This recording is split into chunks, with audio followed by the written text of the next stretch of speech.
A ver, chicos, chicas, me comentan por ahí si se ve de manera bien, de manera correcta. A ver, por favor. Sí, sí, profesor. Sí, perfecto. Muchísimas gracias. Solamente que estaba ahorita coordinando con su tutora porque parecía que pensaba que los salones estaban a la inversa en función al horario, pero un corto error de parte de nomás se había equivocado nada más. Bueno, vamos entonces, chicos, chicas. El día de hoy vamos a empezar con historia del Perú, ¿ya? Hoy día vamos a continuar con historia del Perú y esta es una de las clases básicamente que ya representan la última etapa del proceso de república propiamente, que es la última etapa de la historia peruana en función al periodo que ya hemos descrito hace unas semanas atrás, ¿no? El periodo de dependencia, este periodo que inicia desde la época de la invasión española, ¿no?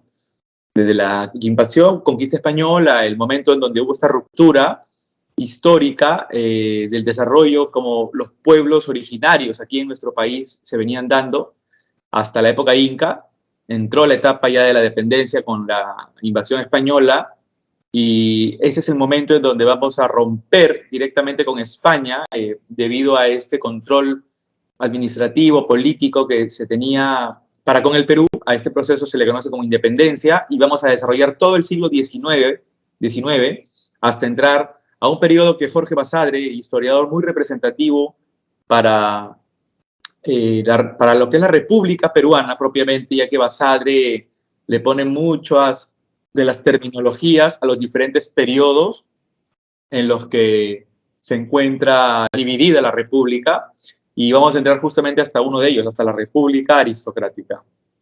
Bueno, vamos entonces, chicas y chicos, a empezar. Miren, un punto importantísimo es recordar cómo la semana antepasada, cuando analizábamos esta última etapa del virreinato, vimos las reformas borbónicas. Podemos decir que el tema de la independencia en sí misma empieza a germinarse, a generarse, a nacer con el tema de las reformas borbónicas. Ustedes recordarán que España dejó de ser gobernada por los reyes Habsburgo. Eso a raíz de que el último rey Habsburgo, ¿no?, nació enfermo, raquítico, el hombre, no dejó sucesor, no dejó hijo varón que asumiera el trono, y esto generó una guerra entre diferentes reinos europeos. A esa guerra se le conoce como la Guerra de Sucesión Española. Esa guerra finalizó con vamos a decir, con el triunfo de los franceses, que en este caso era la dinastía Borbón, que ahora termina asumiendo la dirección política de España. Y aquí va a entrar Felipe de Anjou, ahora llamado Felipe V, el primer rey Borbón que asume el trono en España, ¿no? Pero Felipe V de Borbón entiende que la situación que tiene el reino español es bastante crítica. Ya España dejó de ser el imperio del siglo XVI. Ahora, entrando al siglo XVIII, España está en un proceso de crisis, hay muchas deudas, y este déficit en España se puede resolver de alguna forma si es que se ajustan ciertas medidas en las diferentes colonias que tiene España. Por ejemplo, en el caso del virreinato peruano, una colonia de España podría aplicarse una serie de medidas para terminar fortaleciendo la economía española.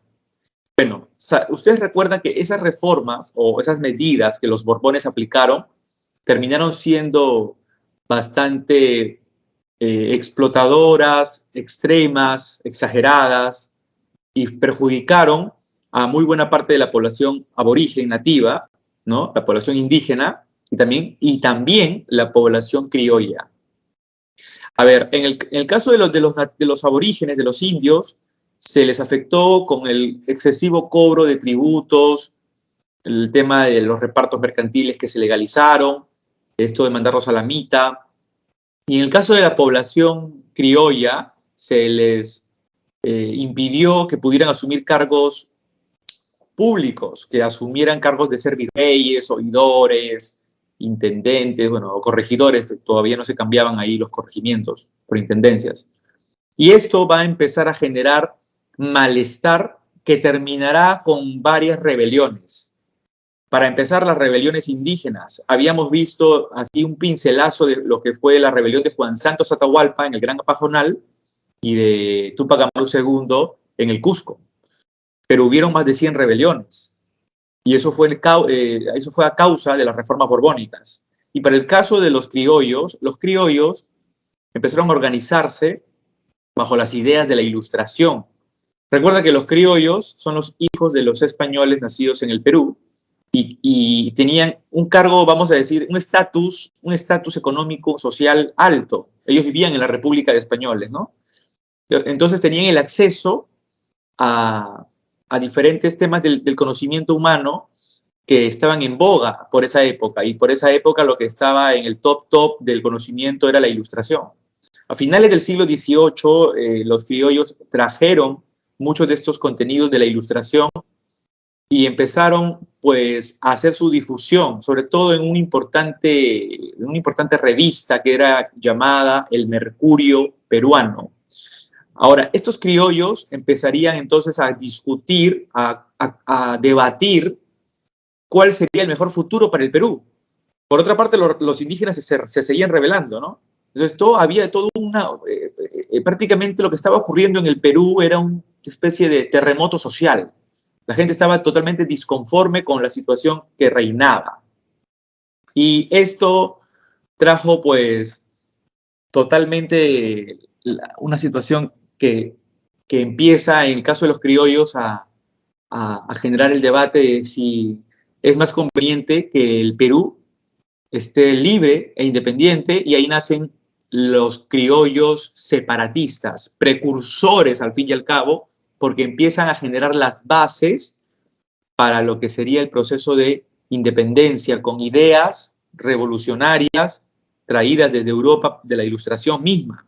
Estos criollos que empiezan entonces a difundir la Ilustración se convierten en precursores. Van a ir fijando este sendero, este camino que va a terminar finalmente con España, ¿no?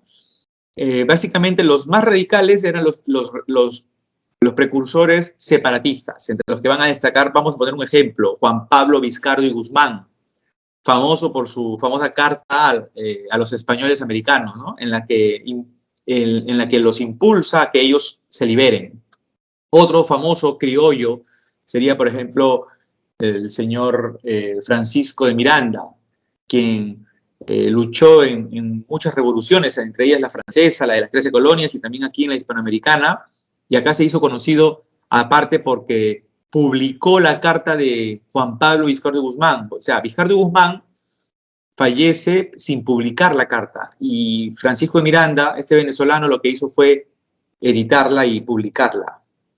Otro importante precursor, Antonio Nariño, colombiano, que se encargó de traducir del francés al español el documento más importante de la Revolución Francesa.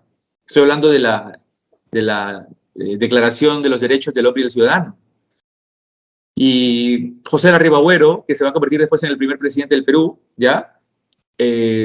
Redactó un documento muy famoso, Manifestación de las 28 Causas para la Independencia de América. Bueno, también estaban los precursores moderados o reformistas, porque solo querían ciertas reformas, es decir, ciertos cambios aplicados bajo el sistema virreinal. Al fin y al cabo no querían romper con España, pero sí querían ciertas mejorías.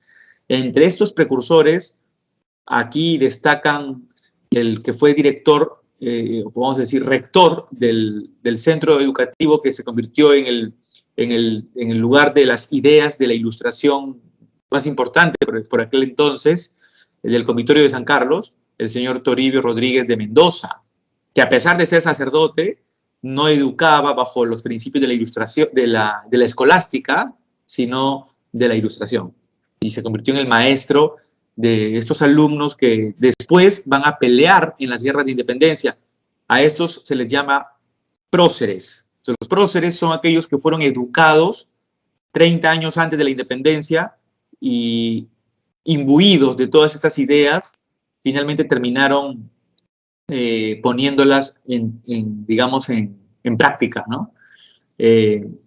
Otro importante, José Baquijo Nicarrillo, sacerdote sanmarquino, abogado, que le dijo en su cara pelada, en una visita, que hizo el virrey Agustín de Jáuregui a San Marcos, le dijo pues que no había sido justo la forma como terminaron ajusticiando a José Gabriel Condorcanqui, a Túpac Amaru. Ustedes recuerdan que a su esposa la mataron de puntapiés en el estómago y en los senos, luego la descuartizaron, y a él, después que intentaron descuartizarlo con 4 caballos, lo diseccionaron con sables.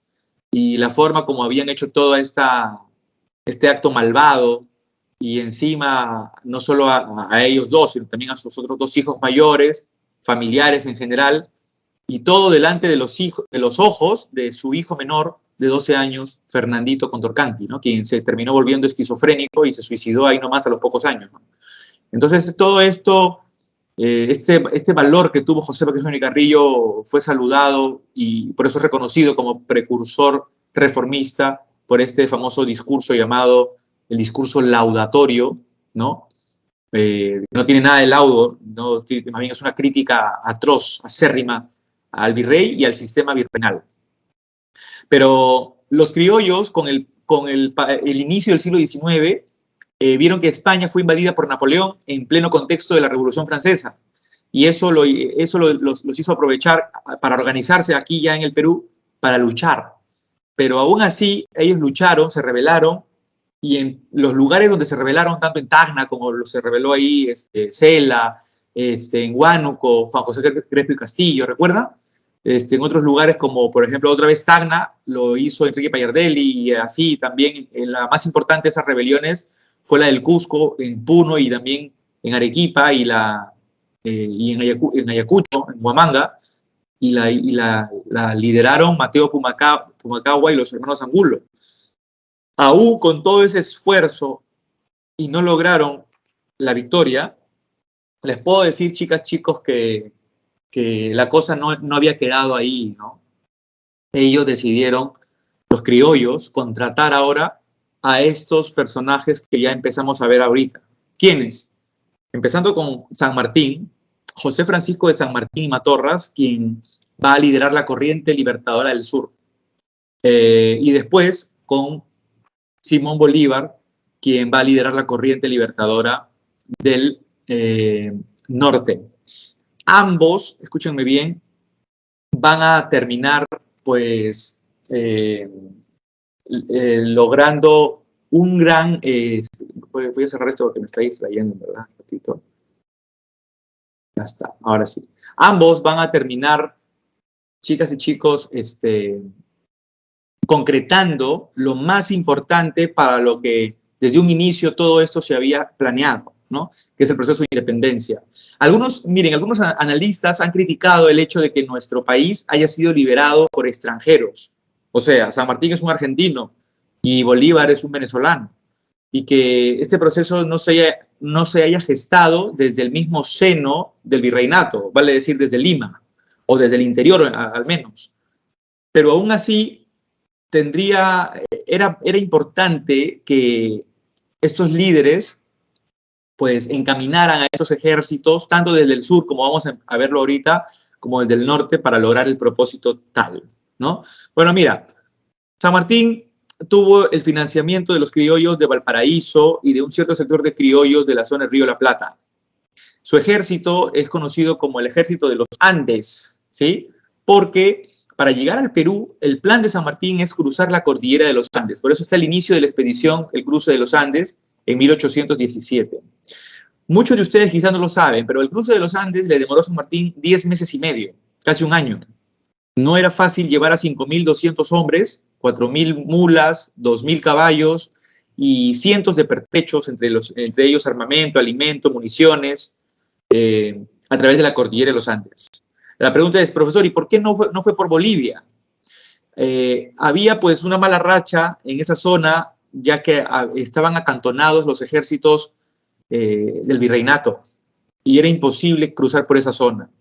Muchos de los soldados que peleaban a favor del virreinato, es más, no eran ni siquiera españoles, eran criollos. Uno dirá, profesor, ¿pero la independencia no fue gestada por los criollos? Sí, pero fue gestada por un sector de criollos, no por todos los criollos. Habían criollos que estaban desfavorecidos bajo la situación del virreinato, y otros que se encontraban muy bien beneficiados y tenían un buen sueldo dentro del ejército y tenían un estatus que no les importaba si ocupaban o no cargos políticos. Al fin y al cabo, económicamente estaban estables, estaban bien. Y estos sí decidieron pelear a favor de España. Es por ello que los principales enemigos de la independencia no van a ser en sí mismos españoles, sino van a ser criollos, que formaban parte del ejército de España, del virreinato de España, ¿no? Aquí en el Perú, ¿ya? Bueno, San Martín, hay que decirlo, no era cualquiera. San Martín, si bien es cierto, nació en Argentina, sus padres son españoles y lo llevaron a Europa, donde lo criaron y le dieron educación. Finalmente, el hombre llegó a ser general, y dentro de su currículum podemos dejar algo importante, por si no lo saben. En las guerras que hubieron en España contra Napoleón Bonaparte, San Martín fue uno de los grandes líderes que logró la victoria contra Napoleón en la batalla de Bailén. Entonces, San Martín no es cualquier líder militar, hay que decirlo, ¿no? Tiene el hombre una trayectoria impecable. Bueno, me dice Piero, profesor, hablando de Bolivia, Túpac Katari, ¿cuánto debe ser, no? ¿Cuánto tiempo después de Túpac Amaru apareció? Bueno, mira, Piero, vamos a hacer un paréntesis y retrocedamos a 1780. Hablando de las rebeliones indígenas, la más importante, como ya dijimos, es la de Túpac Amaru, segundo, pero esa es la fase quechua. Túpac Katari ya se encontraba en armas en la zona de Bolivia, pero se ve de manera clarísima la continuación de la rebelión de Túpac Amaru cuando Túpac Katari decide hacerse la fase Aymara, que es la segunda fase. Estamos hablando del año 1781, 1782, ¿sí? Y todo termina en 1783. Eso va de manera paralela de la lucha de Túpac Katari, su nombre correcto es Julián Apaza, ¿ya? Solo asumió el nombre de Túpac Katari por Túpac Amaru II y por los hermanos Katari, y la lucha de él va en paralelo con la del primo de Túpac Amaru II, con Diego Cristóbal Túpac Amaru, ¿ya? Finalmente, el triste final de Túpac Katari es verdaderamente, ¿no? De horror, ¿no? Terminó siendo también asesinado. Ahora, cuando San Martín cruzó los Andes, llegó a Chile, y en Chile se enfrentó a las fuerzas españolas, bueno, criollas en general, y hubieron 3 batallas fundamentales. Esta fue la batalla decisiva, la batalla de Maipú, donde se logró la libertad de Chile. Los chilenos ahora lo que querían era vamos a decirlo, ¿no? Que Chile se convierta en un territorio completamente libre, claro, ya lo estaba, pero proponían que San Martín sea presidente, ¿no? Y San Martín les expresó su negación debido a que él estaba en un proceso que terminaba con llegar a Lima para concretar la independencia del Perú. Es por ello que San Martín, ¿no?, desistió de querer asumir cualquier cargo político en Chile. Y es allá donde, gracias más bien al apoyo de algunos importantes chilenos, ¿sí?, como personajes como Bernardo Higgins, ¿no?, que le ayudaron a que llegara desde Gran Bretaña Alexander Tomás Cochrane, ¿no?, quien viene a ser vamos a decir, el capitán que lidera una serie de embarcaciones y que está a órdenes de San Martín, ¿no? Cochrane en realidad era un mercenario, y por dinero, como tú sabes, los mercenarios están dispuestos a todo. Así es que San Martín le ofreció que una vez concretada la independencia del Perú se le iba a cancelar por sus servicios, pero que antes él tendría que ayudarlo con bombardear los puertos que estaban en el virreinato del Perú. Cochrane, como tenía una armada bastante poderosa, logró en 2 ocasiones el bombardeo de todos los puertos españoles en el Perú y retornó hasta Chile, en donde pues a San Martín lo recoge y lo trae directamente ya aquí al Perú, exactamente a Ica, precisamente a Pisco. Y el desembarco en Pisco alentó a muchos sectores de la población peruana, sobre todo cerca a Lima, a que estuvieran del bando patriota, o sea, del bando de San Martín. Entre ellos, esclavos negros que se pasaban a pelear a favor de San Martín. A propósito de esto, hay una buena serie que peruana que hace un tiempo atrás visualicé, se llama El último bastión, ¿no? Que un tanto contextualiza, ¿no?, esta etapa de la independencia. Que por ahí alguien vio El último bastión, vieron como en muchas haciendas bastantes esclavos pasaron al bando de... Ay, Diego la ha visto muy bien. Al bando de San Martín, y otros también no. O sea, la serie está bastante próxima a lo que es una realidad, ¿no?, social, ¿sí? Y te aproxima bastante, ¿ya? Ya estando San Martín acá en Lima, San Martín, su estrategia de lucha la cambia. Mira, San Martín era un tipo de ideales muy nobles, tipo forjado con la Ilustración también, pero el hombre era prudente, ¿sí? Es muy querido, ojo, por su misma personalidad, por su mismo carácter, ¿no? Él quería evitar un derramamiento de sangre inútil aquí en Lima. Es por ello que decide querer negociar con el virrey diplomáticamente, y a esa reunión se le va a conocer como la Conferencia de Miraflores. En ese momento, el virrey, que no es la Serna, sino Joaquín de la Pezuela, decide no aceptar la propuesta de San Martín. La propuesta de San Martín era que ya el Perú se convierte en una monarquía constitucional. Es la primera vez que propone este proyecto político, y la respuesta del virrey fue que el Perú se ciña a los puntos que ya se habían establecido en la Constitución de Cádiz, aunque esa Constitución se había eliminado ya porque el rey Fernando VII había salido de la cárcel, ¿no?, ya que Napoleón fue derrotado. Así es que San Martín no entendió verdaderamente la respuesta de Pezuela, y esto generó un fracaso de la reunión, de la Conferencia de Miraflores.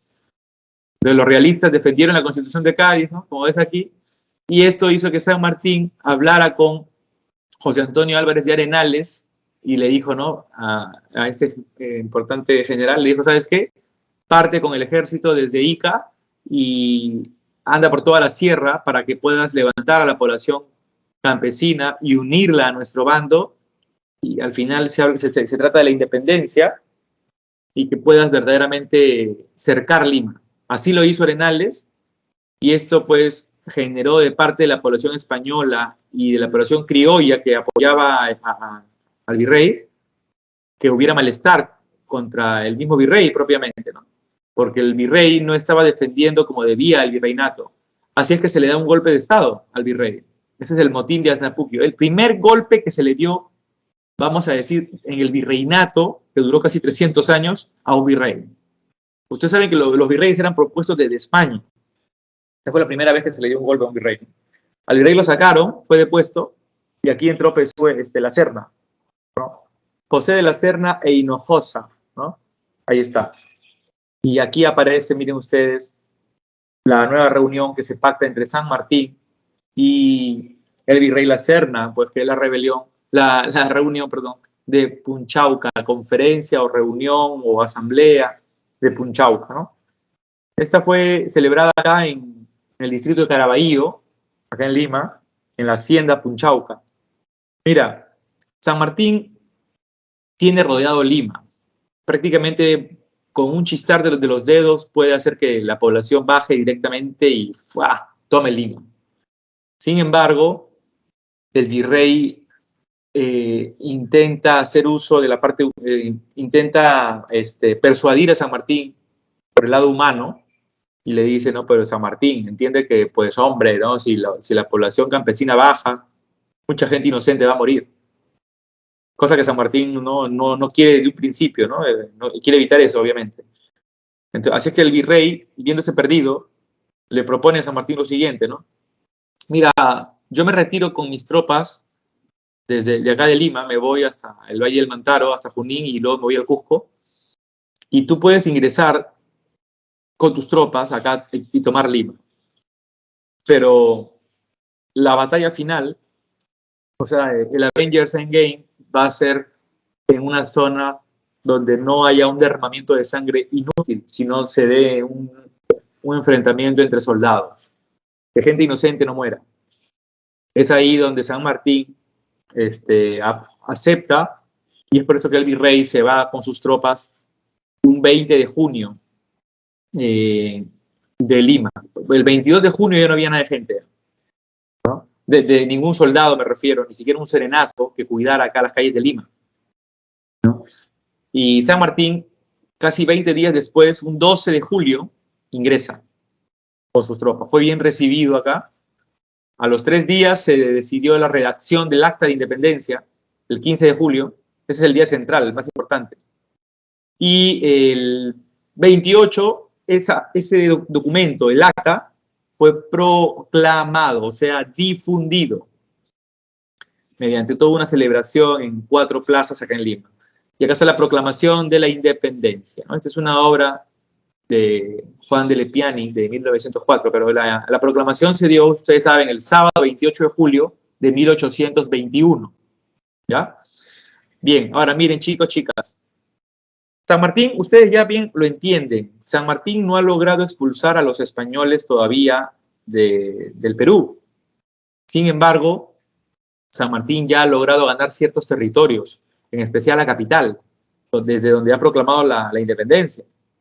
Bien, pero, y ahora la gran pregunta, los criollos que lo han contratado le dicen a San Martín, pues San Martín, establece un gobierno donde tú puedas organizar mejor tu ejército, tu política, tu proyecto, y concreta lo que has empezado, termina lo que has empezado. A ese gobierno breve se le va a conocer como el protectorado.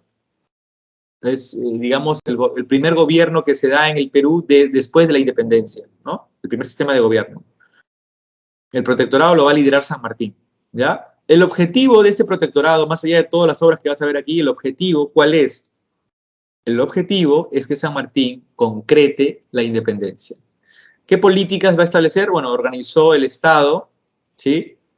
Empezó el tema de la libertad de imprenta para difundir noticias políticas, económicas, etc. Se creó esta institución, que parece un congreso, pero no lo es la Sociedad Patriótica, acá en Lima, donde varios intelectuales van a poder participar para debatir si es que se establece acá en el Perú un sistema de gobierno monárquico constitucional o un sistema republicano.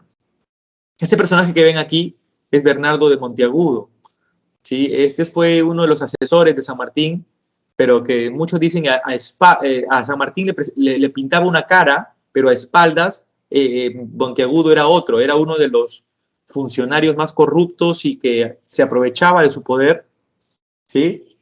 Y fue bastante odiado, ¿no? El hombre tuvo bastantes críticas. Finalmente él terminaría siendo asesinado entre las calles de Lima, lo acuchillaron, ¿no? Y Bernardo Monteagudo era quien asesoró a San Martín para el proyecto de la monarquía constitucional.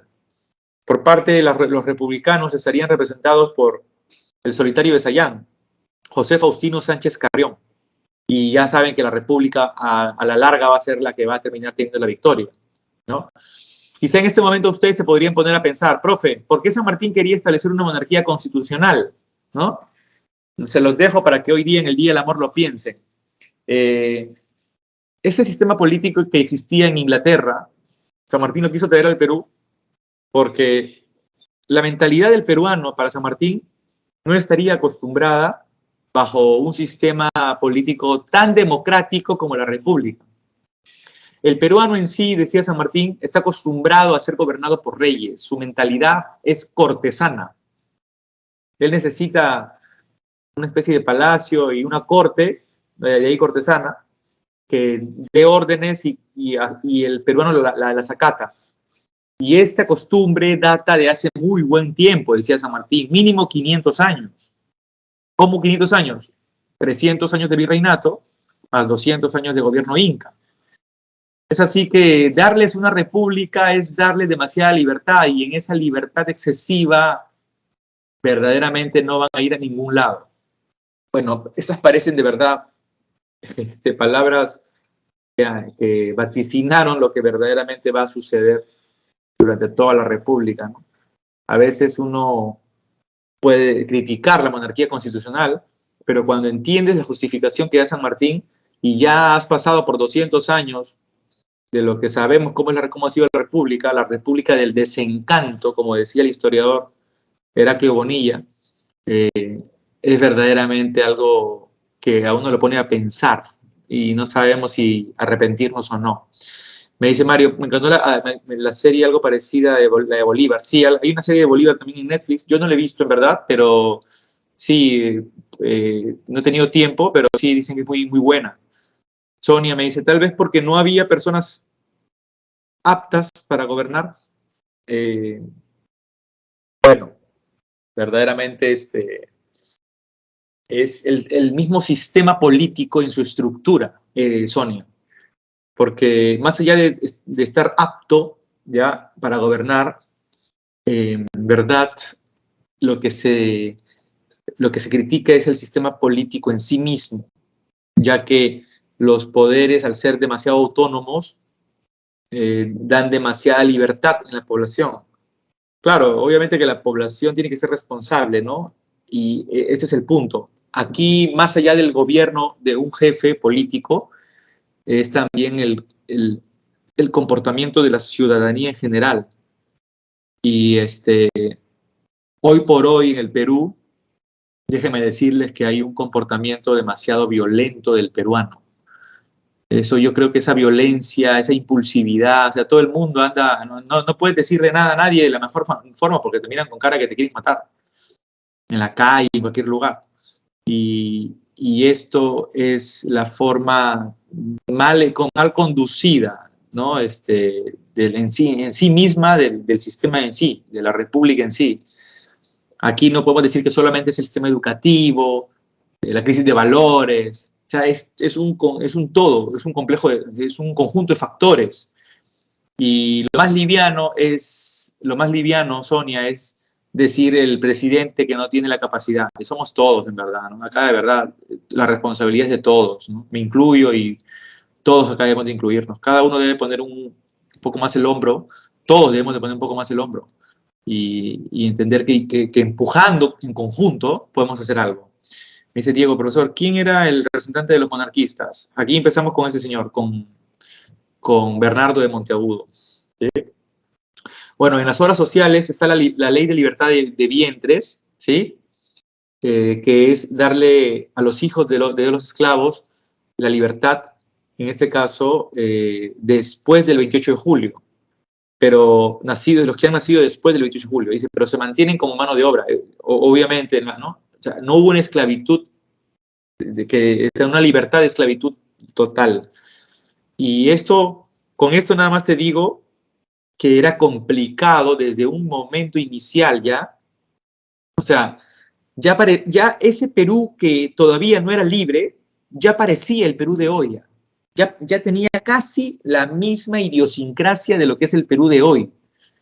Y acabar con darle la libertad a los esclavos era quitarle prácticamente una mercancía a los hacendados. ¿Y cuál era esa mercancía? Los mismos esclavos. O sea, para que te das cuenta de esa mentalidad tan mediocre del hacendado peruano, esa es la misma mentalidad mediocre que tiene mucho del empresariado peruano en la actualidad también, donde no se le permite dar beneficios a empleados, donde hay mezquindad, agiotismo, egoísmo, y eso genera hoy demasiado, o sea, saca chispa verdaderamente entre diferentes sectores sociales. Esta coyuntura de la época de la independencia verdaderamente ya hacía notar cómo es que iba a darse poco a poco el devenir de lo que va a ser esta república que hasta hoy sigue siendo prácticamente la misma, ¿no? Porque, o sea, ahora habrán edificios, habrán carros, habrán motos, bicicletas y qué sé yo, otros adornos como celulares, lamparitas, laptops, lo que tú quieras. Pero la mentalidad en sí misma, el chip, sigue siendo esa mentalidad que, ojo, yo se los comento, ¿no? Esto lo dijo un grupo de psicoanalistas, ¿no? Entre los que incluyo a Mariano Querol, la señora Carmen González, ¿no? Lo dijeron, la mentalidad del peruano es una mentalidad, el peruano en sí mismo tiene una carga demasiado, de la época virreinal, demasiado cortesana, y tiene una carga de impulsividad tan alta que lo lleva a la violencia. Y esto no es, o sea, nuestros orígenes están aquí, o sea, claramente la historia en sí misma nos está diciendo mucho, ¿no? Este análisis de la conducta humana del peruano en sí, en general, ¿no? No es de hoy, ¿no? Esto tiene una larga data, ¿no? Y analizando un poco estos momentos de la historia en la que se gesta la República, poco podemos ir entendiendo cuál va a ser el devenir. Entonces San Martín, de buenas a primeras, no podía quitarle los esclavos a estos hacendados. Se le iba a venir encima a San Martín. O sea, no era tan fácil para San Martín hacerlo tampoco. Tenía que contar con el respaldo de buen sector de los peruanos. Y si se ganaba la animadversión de los hacendados, ya obviamente empezaba la cosa mal, ¿no? La abolición del tributo y la mita, por ejemplo, la tuvo que hacer por solamente un año, porque aún así no había un proyecto económico para impulsar verdaderamente la economía propiamente en el Perú, y se contaba con la mano de obra todavía del indígena. Esto solo lo hizo para calmar a las masas populares, pero fue un año. A nivel cultural, bueno, ya estas son obras de accesorio, ¿no? La creación de la Biblioteca Nacional, bueno, que es importante, claro está, ¿no? Pero es el lugar donde el Perú empieza a tener memoria. Bueno, lamentablemente somos el país que menos memoria tiene, es algo bastante incoherente, ¿no? La creación del himno y la bandera, también importante, ¿no? Acá está la primera bandera cruzadita, ¿no? Un poco más, más cool que la actual. Y miren ustedes, San Martín le termina pidiendo apoyo a Bolívar. Pero Bolívar era un personaje que había concretado desde la corriente libertaria del norte, la independencia de Venezuela, en la batalla de Carabobo, la independencia de Colombia, en la batalla de Boyacá. Y no hay que olvidarnos que fue primero Bolívar el que le pidió apoyo a San Martín, y San Martín le envía a la Legión Peruana de la Guardia al mando de Gregorio Escobedo para lograr la independencia de Ecuador, en la batalla de Pichincha. Y es ahora San Martín quien le quiere pedir el favor a Bolívar, pero hay una diferencia. El favor que San Martín le está pidiendo a Bolívar es que Bolívar lo respalde con sus tropas para lograr la independencia de Lima, y es del Perú prácticamente, o sea, el escenario más importante de todos. Está bien que se haya logrado la independencia en Chile, en Argentina, en la zona del Río de la Plata, en otras zonas, ok, pero Lima era Lima, pues. Lima es el corazón, el centro neurálgico del virreinato. O sea, no puedes comparar este lugar con cualquier otro de Sudamérica en ese momento. Y si le sumamos el carácter personalista de Bolívar, muchos lo catalogan como un tipo arrogante, soberbio, ególatra, ¿no? A pesar de que el hombre no tenía ni 1,60 m, iba por ahí, ¿no? El hombre tenía la mentalidad de un general de 3 metros, ¿no? Mario me pregunta, ¿ya existía el clasismo? Por supuesto, Mario, eso nunca lo hemos eliminado. No sé si viste hace poco Al Fondo y Sitio, y ahí está la manera más pintoresca de lo que ocurre desde la época virreinal hasta el día de hoy. Me dice, o sea, si no hubiéramos sido importantes para destruir al virreinato, entonces no se hubieran esforzado tanto para liberarnos. No entiendo tu pregunta, Diego. Si quieres, prende tu micro para que la plantees mejor. O sea, como se dice o sea, que nosotros éramos un parte importante para destruir el corazón de todo lo que fue España. O sea, si no hubiéramos tenido ese corazón y hubiera sido otro país el que hubiera tenido ese corazón, entonces no tendríamos la misma importancia. O sea, no se hubiera esforzado tanto San Martín por llamar a Bolívar y tener la independencia completa, por así decirlo. Claro, o sea, es que Lima fue la capital del virreinato desde que se fundó en 1542. Entonces Lima siempre fue el centro militar, la cuna, el lugar más importante. Por eso las dos corrientes libertadoras tienen que llegar a Lima, las dos. Pueden lograr la liberación de otras partes de Sudamérica, pero eso va a ser secundario a no ser que lleguen a Lima. San Martín ya entró a Lima, ya logró expulsar a las tropas, pero entre comillas, solamente esas tropas se han ido al Cusco, siguen en el Perú. Y ahora le está pidiendo apoyo a Bolívar porque San Martín no cuenta con el respaldo militar necesario, ¿no? Y claro, pues Lima ha sido la capital histórica, obviamente, ¿no? Ahora miren los objetivos, antes de esto, la respuesta de Bolívar va a ser, pues, le dice, chico, concha le vale, vamos a reunirnos en la conferencia de Guayaquil, en Guayaquil. Ahí se va a dar la conferencia, ¿no? San Martín sale de Lima, deja acá al Marqués de Torre Tagle al mando, y se reúne con Bolívar. Y ustedes saben que en esa reunión no hubieron ningún tipo de testigo de lo que se discutió en interno entre Bolívar y San Martín.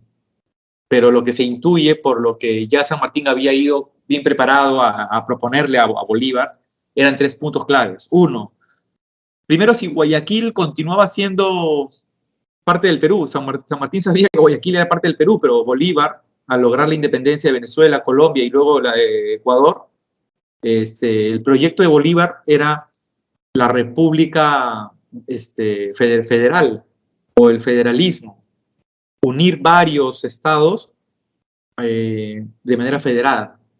¿Y qué había hecho con Guayaquil? ¡Puc! Se lo había jalado. Así es, a eso se le va a llamar la Gran Colombia, muy bien, Mario. ¿Y qué hizo con Guayaquil? ¡Plup! Se lo jaló, lo anexó. Ya, cuando San Martín llega a Guayaquil, las palabras de Bolívar fueron: chico, bienvenido a tierras de la Gran Colombia, cómete una arepa por ahí, tu tisana. Y ya con eso, San Martín se quedó callado, o sea, ya no le va a proponer si Guayaquil va a regresar, porque ya con eso le cayó la boca a Bolívar. El segundo punto es clave, el punto acerca de cuál va a ser el futuro político de los países de América. Al menos el proyecto de San Martín es la monarquía constitucional y el proyecto de Bolívar es el del federalismo. Y no se entendieron tampoco. Y el punto último y más importante era el apoyo militar de Bolívar a San Martín. Y en ese punto, algunos creen que las palabras de San Martín hayan podido ser, pues, chico, ¿no? En el Perú no podemos brillar al mismo tiempo 2 soles. O sea, 2 grandes líderes. Saben básicamente, Bolívar sabe básicamente que San Martín tiene el mismo rango que él, la misma importancia que él. Así es que, a la vez, no quiere que los libros de la historia se escriban en que ambos lograron la independencia, y eso por el personalismo de Bolívar. Y vamos a decir, la caballerosidad que tuvo San Martín fue al retornar acá a Lima, ya, ¿no? Todo lo vio perdido San Martín. Llegó a Lima y ¿qué hizo? Fundó el Congreso Constituyente. Eso lo fundó San Martín. Esa es la última obra de San Martín, del protectorado, y les dijo a los peruanos, ¿no? Bueno, peruanos, yo me retiro, doy un paso al costado para que el devenir del Perú esté en manos de ustedes, se los dejo bien encargados, sé que ustedes van a tomar sabias decisiones, pero todos sabían perfectamente que era porque Bolívar no había querido apoyarlo.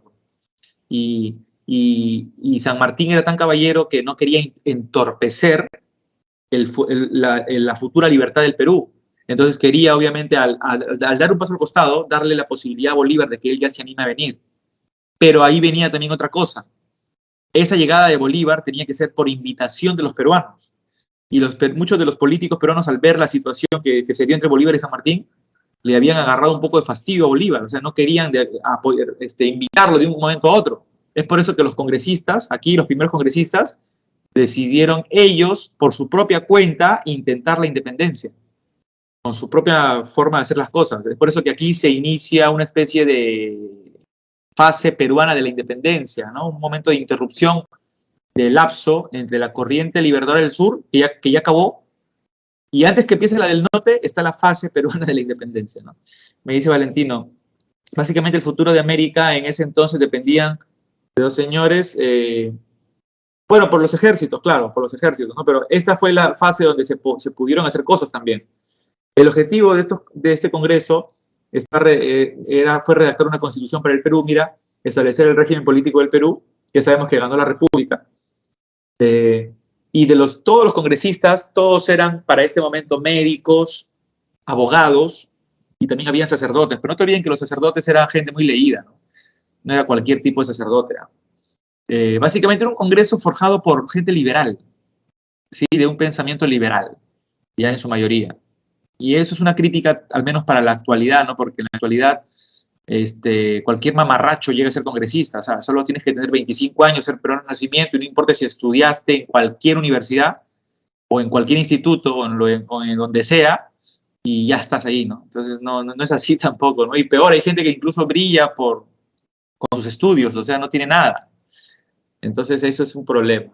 La crisis del sistema político en la actualidad, por quien lo detenta, es Evidente, evidente. Y esto es un reflejo, déjenme decirles, chicos, de lo que es el Perú en general. O sea, no nos olvidemos que siempre la política en sí misma es el reflejo en sí de cómo culturalmente está la mayoría del Perú. Por eso les digo, eso es una responsabilidad de todos, ¿no? Entonces, si tú dices, oye, pero ¿cuántos intelectuales tiene verdaderamente el Perú? De los 32, 33 millones, ¿habrá aunque sea 1 millón de intelectuales? Yo creo que no. Yo creo que de repente no llega ni a 100.000, no lo sé, ¿verdad? Hay muchos puestos de trabajo, muchos cargos, muchas especialidades, profesiones, en donde lejos de que parecería la persona idónea, no sabemos, pero acabó la universidad y ya está, ¿no? Había una frase muy famosa en una universidad en África, creo que era en Sudáfrica, donde decía esta famosa frase: si quieres destruir un país, pues simplemente permite plagiar en las universidades y darles el título rápido, decían, ¿no? Y esa es la manera. Eso es más factible que poner bombas en un país. O sea, ¿quieres destruirlo más rápido? Simplemente tira por la borda el sistema educativo. Permite que todo el mundo haga lo que quiera. No importa, al final le hace un cartón y ya está. Y eso va a ser más factible que poner bombas. O sea, más rápido lo vas a destruir mediante la decadencia del sistema educativo. Bueno, chicos, miren. Me dice Mario, ¿pareció el Estados Unidos el Congreso Constituyente? No, o sea, es un congreso de pensamiento liberal, es un congreso donde la mentalidad de los peruanos, de los que están asumiendo el cargo de congresistas, es una mentalidad progresista de crecimiento, ¿no? Y ellos deciden elegir la república y en vez de elegir un presidente, ¿no? O sea, no sabían que si le daban el poder político del ejecutivo a uno solo, no era que se iba a comportar como un rey. O sea, ellos pensaban que iba a tener poderes excesivos. Es por eso que le dan el cargo justamente a 3 personajes. Es la Junta de Gobierno, un triunvirato presidido por Lamar, que tuvo por objetivo acabar con las fuerzas realistas, miren, ¿no? Y esto, chicas, chicos, fue un fracaso. Esta estrategia que aplicó Lamar, la Junta de Gobierno, la Junta Gobernativa, el triunvirato, fue la primera campaña de puertos intermedios, fracasó. Esta campaña de puertos intermedios fue atacar los puertos de Arequipa, Moquegua, ¿ya? Y al fracasar, el ejército, aquí en la zona de Balconcillo, decide eliminar a esta junta. Y ese fue el primer golpe de Estado de la República. O sea, la República acababa de nacer. Acababa de nacer. Ahí nomás, o sea, nació ahí nomás. Ni bien se fundó el Congreso. Septiembre del año 1822, y prácticamente ya no existía. En 1822 ahí acaba de nacer la República y ya el motín de Balconcillo era el primer golpe que se le daba al Poder Ejecutivo. El Congreso ahora, por presión militar del general Santa Cruz, Andrés de Santa Cruz Calahumana, nombró presidente del Perú acá está José de la Riva Agüero y Sánchez Boquete, ¿ya? Así, Riva Agüero inicia su gobierno por un golpe de Estado, es un gobierno de facto, ¿ya? Que es breve, mira los meses nada más. Febrero, marzo, abril, mayo y junio, menos de 5 meses. Y en vez de aplicar una estrategia militar distinta, aplica la misma. Atacar los puertos de Arequipa, Moquegua, la segunda campaña de puertos intermedios. Ese es otro fracaso, por lo que el Congreso decide destituir a Riva Agüero y nombrar a Torre Tagle como presidente, ¿ya? Ahora, ¿qué pasó? Riva Agüero rechazó la institución y lo que hizo fue formar un gobierno paralelo en Trujillo. O sea, se va con sus diputados a Trujillo. Y esto, como pueden ustedes ver, es una crisis política. O sea, las crisis políticas estuvieron, miren ustedes, ¿no?, en diferente etapa. Las crisis políticas estuvieron en diferente tiempo, ¿no? Pero aquí se evidencia claramente cómo ya desde un primer momento se decide aplicar un desacato, una desobediencia, ¿no? Dice, profesor, pero ¿no lo votaron también porque no estaba del lado de los políticos a Riva Agüero? No, Riva Agüero en realidad es el representante que ha hecho lo mismo que la junta anterior. sea, el papel de Ribagüero es exactamente análogo al del triunvirato de Lamar. Y ojo por ojo, diente por diente, si es que él también fracasó en la campaña de puertos intermedios, el Congreso se toma su revancha. Él ha sido impuesto a la fuerza, entonces ahora, pero ha fracasado igual que mi triunvirato, entonces ahora te destituimos, así de simple, ¿no?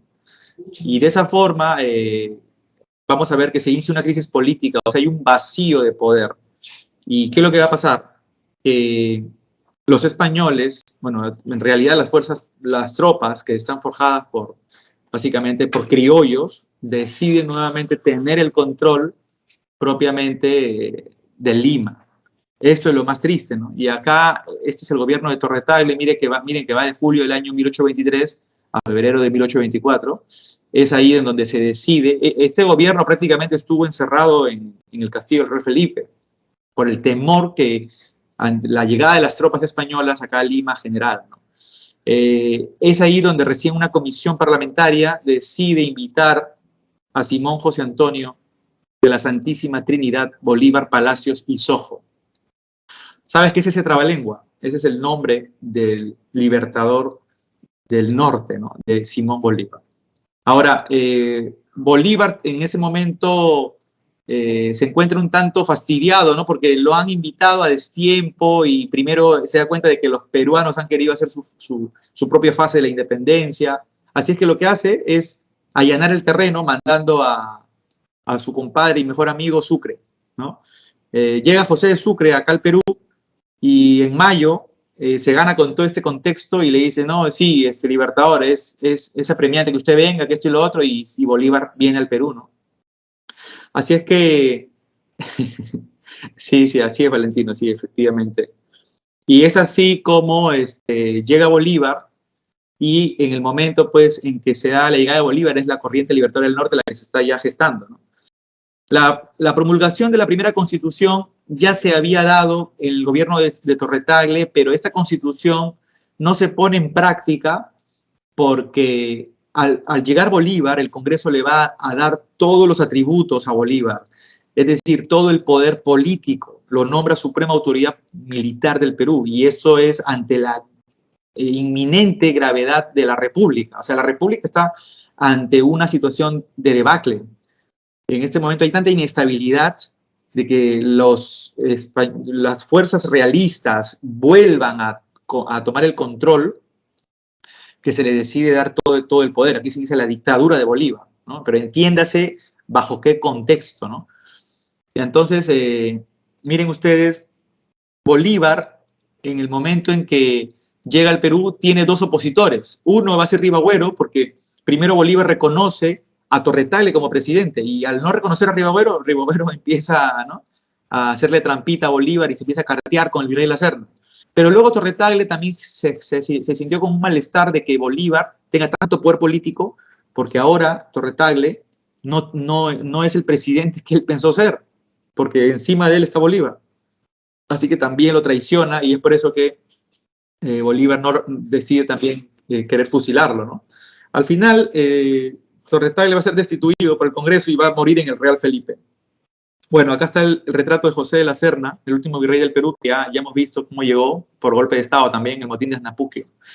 Acá está entonces la corriente libertadora del norte. Chicas y chicos, los sucesos iniciales donde Ribagüero y Torre Tagle intentaron aliarse con el virrey La Serna, ya se los comenté, y se inicia la dictadura de Bolívar. Estas acciones militares contundentes que Bolívar, para ir resumiendo el asunto, va a desarrollar, son las batallas de Junín, donde el jefe militar va a ser Simón Bolívar, y eso se da pues el 6 de agosto del año 1824, y el 9 de diciembre del mismo año la batalla de Ayacucho, pero ojo, Bolívar estaba en Lima, y quien está en Ayacucho mismo es Antonio José de Sucre, ¿ya? Podemos decir pues que luego de la batalla de Ayacucho se firma un documento que genera bastante digamos, debate y malestar también, que es la capitulación de Ayacucho. ¿Qué significa? Que el Perú firma como si hubiera perdido. O sea, el Perú prácticamente está capitulando. Y esto no debió darse porque en Ayacucho la victoria fue patriota. Y además, los que participaron principalmente en la batalla de Ayacucho son montoneros, es gente que lidera muchas hordas campesinas. Y estos fueron los verdaderos líderes, más allá de llamarla la batalla de Ayacucho, la batalla de los generales, donde los principales mariscales no fueron los que van a entregar su sangre, sino son los mismos peruanos, pero indígenas, gente del Perú profundo. Esto al día siguiente, el día 10, cuando se firma la capitulación de Ayacucho entre Sucre, líder de los patriotas, y Canterac, el general de la Serna, líder de los realistas, esto generó como una especie de entripado entre criollos y españoles. Así fue visto. Las acciones políticas que vinieron después es el Congreso le da a Bolívar el respaldo para que él tenga el tiempo de poder querer aplicar su proyecto político, que es el federalismo en el Perú. Se desarrolla una obra importante en el Congreso de Chuquisaca, en Bolivia, que va a ser la creación de un país separado del Perú. Eso va a ser la zona del Alto Perú, la zona de Bolivia, 1825, ¿ya? Por otra parte, Sucre sería elegido como primer presidente en Bolivia, ¿sí? Sucre aquí, y esto nadie entendía hasta el momento por qué razón Bolívar lo estaba haciendo, pero es que lo que Bolívar después va a hacer es generar una reunión en Panamá, ese es el Congreso Anfictiónico, con el afán de poder aplicar su proyecto federal. Y quiere contar con el respaldo de la mayor cantidad de países que al menos él haya tenido que ver en su proceso de independencia y por ahí se haya ganado también el apoyo. Obviamente que de Bolivia iba a tener el apoyo porque Sucre era el presidente, ¿no? Aún así, el Congreso Anfictiónico fue rechazado por muchos de los países de América. O sea, Bolívar quería unir los países de Hispanoamérica en uno solo y ese era el presidente, ¿no? El segundo intento de Bolívar por lograr aplicar su federalismo va a ser a través de la Federación de los Andes. La Federación de los Andes sería la reunión de los países que liberó Bolívar, entre los que hablamos de la Gran Colombia, ahí tenemos que citar a Venezuela, Colombia, Ecuador, Perú y además Bolivia. Esto sería bajo la dictadura de Bolívar y una constitución vitalicia que nombra a Bolívar como presidente perpetuo. Eso también fue rechazado, ¿ya? Y esto va a generar que Bolívar se retire del Perú, se retire a la Gran Colombia, ¿ya? Había una especie de resentimiento de Bolívar para con los peruanos, ¿ya? Para este momento, pero podemos decir que ya el Perú estaba libre e independiente. Y a partir de ese momento los criollos, que ya tienen el protagonismo, el liderazgo en el Perú, van a establecer desde el Congreso darle los cargos de la política a los militares, iniciándose así el primer militarismo. Este es un término que también Jorge Basadre, ¿no?, historiador de la República, le pone, ¿no? A ver, chicas y chicos, a lo largo de la historia del Perú, quiero dejar algo bien claro, van a haber varios militarismos. ¿En total cuántos, profe? En total van a haber 3. Este primer militarismo, que mira cuánto dura, de 1827 hasta 1872, es conocido como el militarismo después de la victoria. Así se le llama. ¿Por qué? ¿Por qué después de la victoria? Porque fue después de la independencia, y al final la independencia terminó siendo nuestra victoria, ¿no? Claro, ya hemos dicho que el Perú, pues, se criticó el tema de la capitulación de Ayacucho, ¿no?, que el Perú ganó, pero esto fue por el tema de intereses, ¿ya? Sin embargo, chicas, chicos, se inicia el primer militarismo o militarismo después de la victoria, como lo llama Basadre, ¿ya? Ahora, ¿por qué darle los cargos más importantes de la política a los militares? Es la pregunta. Bueno, pues el ejército, te cuento, era la institución por aquel entonces más sólida, más férrea dentro de lo que se conoce como aquí en el Perú, ¿no? O sea, había un buen respaldo de parte del ejército para que se mantenga todo en orden. Entonces, era lo que para ese entonces los congresistas creían que era lo mejor. Entonces, se va a gobernar de una manera bastante vertical, ¿no?, durante este primer militarismo. Otra institución, vamos a decir, que también fue muy fuerte para este entonces era la iglesia también. Pero ya te imaginas, ¿no?, la mentalidad del peruano en general, gobernado por una parte por los militarotes y por otra parte por la iglesia. Bueno, mira, esto se divide en dos momentos. Está el caudillismo militar, que va de 1827 a 1845, ¿sí? Que es una etapa en donde varios militares van a entrar en el poder y van a haber golpes de Estado, golpes y golpes de Estado, mucha inestabilidad. Y luego viene la etapa de la prosperidad falaz, de 1845 a 1872, que se da por la venta del guano y nos genera esto una cantidad de riquezas impresionante, ¿no? De ganancias, ¿ya? Dentro del caudillismo militar, miren, entre estos años tenemos estas características. El caudillismo, principalmente, estamos hablando de jefes militares que se disputaron el control del Estado, ¿sí? A ver, hay una inestabilidad política, como te dije, por los golpes que se van a dar, las guerras civiles y cambios de constitución también. El gobierno va a estar de manera pendular, o sea, de un lado a otro. Por una parte van a estar los liberales en el poder, y tú dirás, profe, ¿en sí qué son liberales? Los liberales apostaban por el Congreso, eran de mentalidad democrática. En cambio, los conservadores apostaban por un gobierno mucho más autoritario que sea regido por un ejecutivo fuerte, o sea, donde el presidente diga todo, haga todo, ¿ya? Esa es la gran diferencia, ¿ya? Y las únicas fuentes de ingreso para el Perú en este momento es lo que se cobra en los puertos para las aduanas, principalmente los impuestos de aduana, ¿sí? Los aranceles, y el tributo que pagan los indígenas, que increíblemente lo siguen pagando. Ahora, ¿cómo lucía el Perú? Ya, mira, lo que está con blanco es el Perú actual, el mapa que está con blanco. Pero en esta época era lo que está con blanco más lo que está aquí con rojito, amarillo, verde y este rosadito. Esos territorios eran los que tenía verdaderamente el Perú.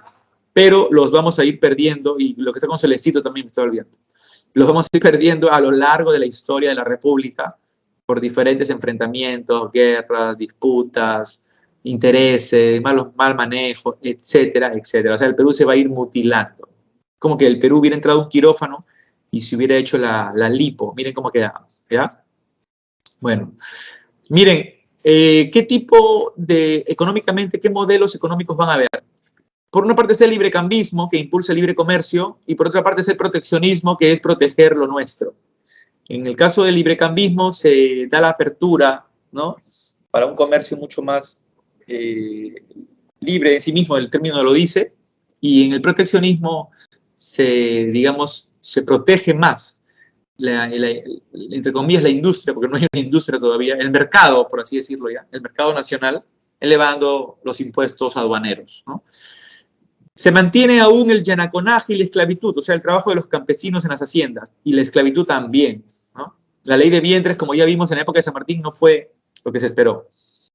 Y este Perú que ya hemos descrito, ¿cómo es que se formó propiamente?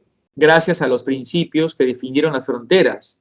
Uno es el uti possidetis, está en latín, en español significaría así como poseíais, así seguiráis poseyendo, ¿no? ¿Por qué? Porque esto ya fue el virreinato del Perú, ahora sería la República del Perú. Y el otro es la libre determinación de los pueblos, que era si es que algún pueblo estaba en medio de entre dos fronteras, pues el pueblo era libre de elegir a dónde quería pertenecer. En el caso de la libre determinación de los pueblos, Jaén fue el pueblo que eligió para pertenecer por parte acá en el Perú, ¿no? Sería la actual Cajamarca, ¿no? Bien. Ahora, chicas, chicos, quiero que vean cuáles son estos primeros gobiernos que tenemos. Mire, tenemos el gobierno de la mar. Este es el gobierno liberal, es un gobierno liberal propiamente. Este aplicó medidas proteccionistas en el mercado local, ¿sí? Promulgó la Constitución Liberal de 1828, aplicando un parlamentarismo, por lo mismo que él era liberal, ¿no? El Congreso tendría mayor importancia. Y durante su gobierno se dio la ocupación de Bolivia para sacar a Sucre de la presidencia, ya que había demasiado entrometimiento de Bolivia con decisiones que se podían tomar en la política peruana. No te olvides que Bolivia había quedado como presidente Sucre.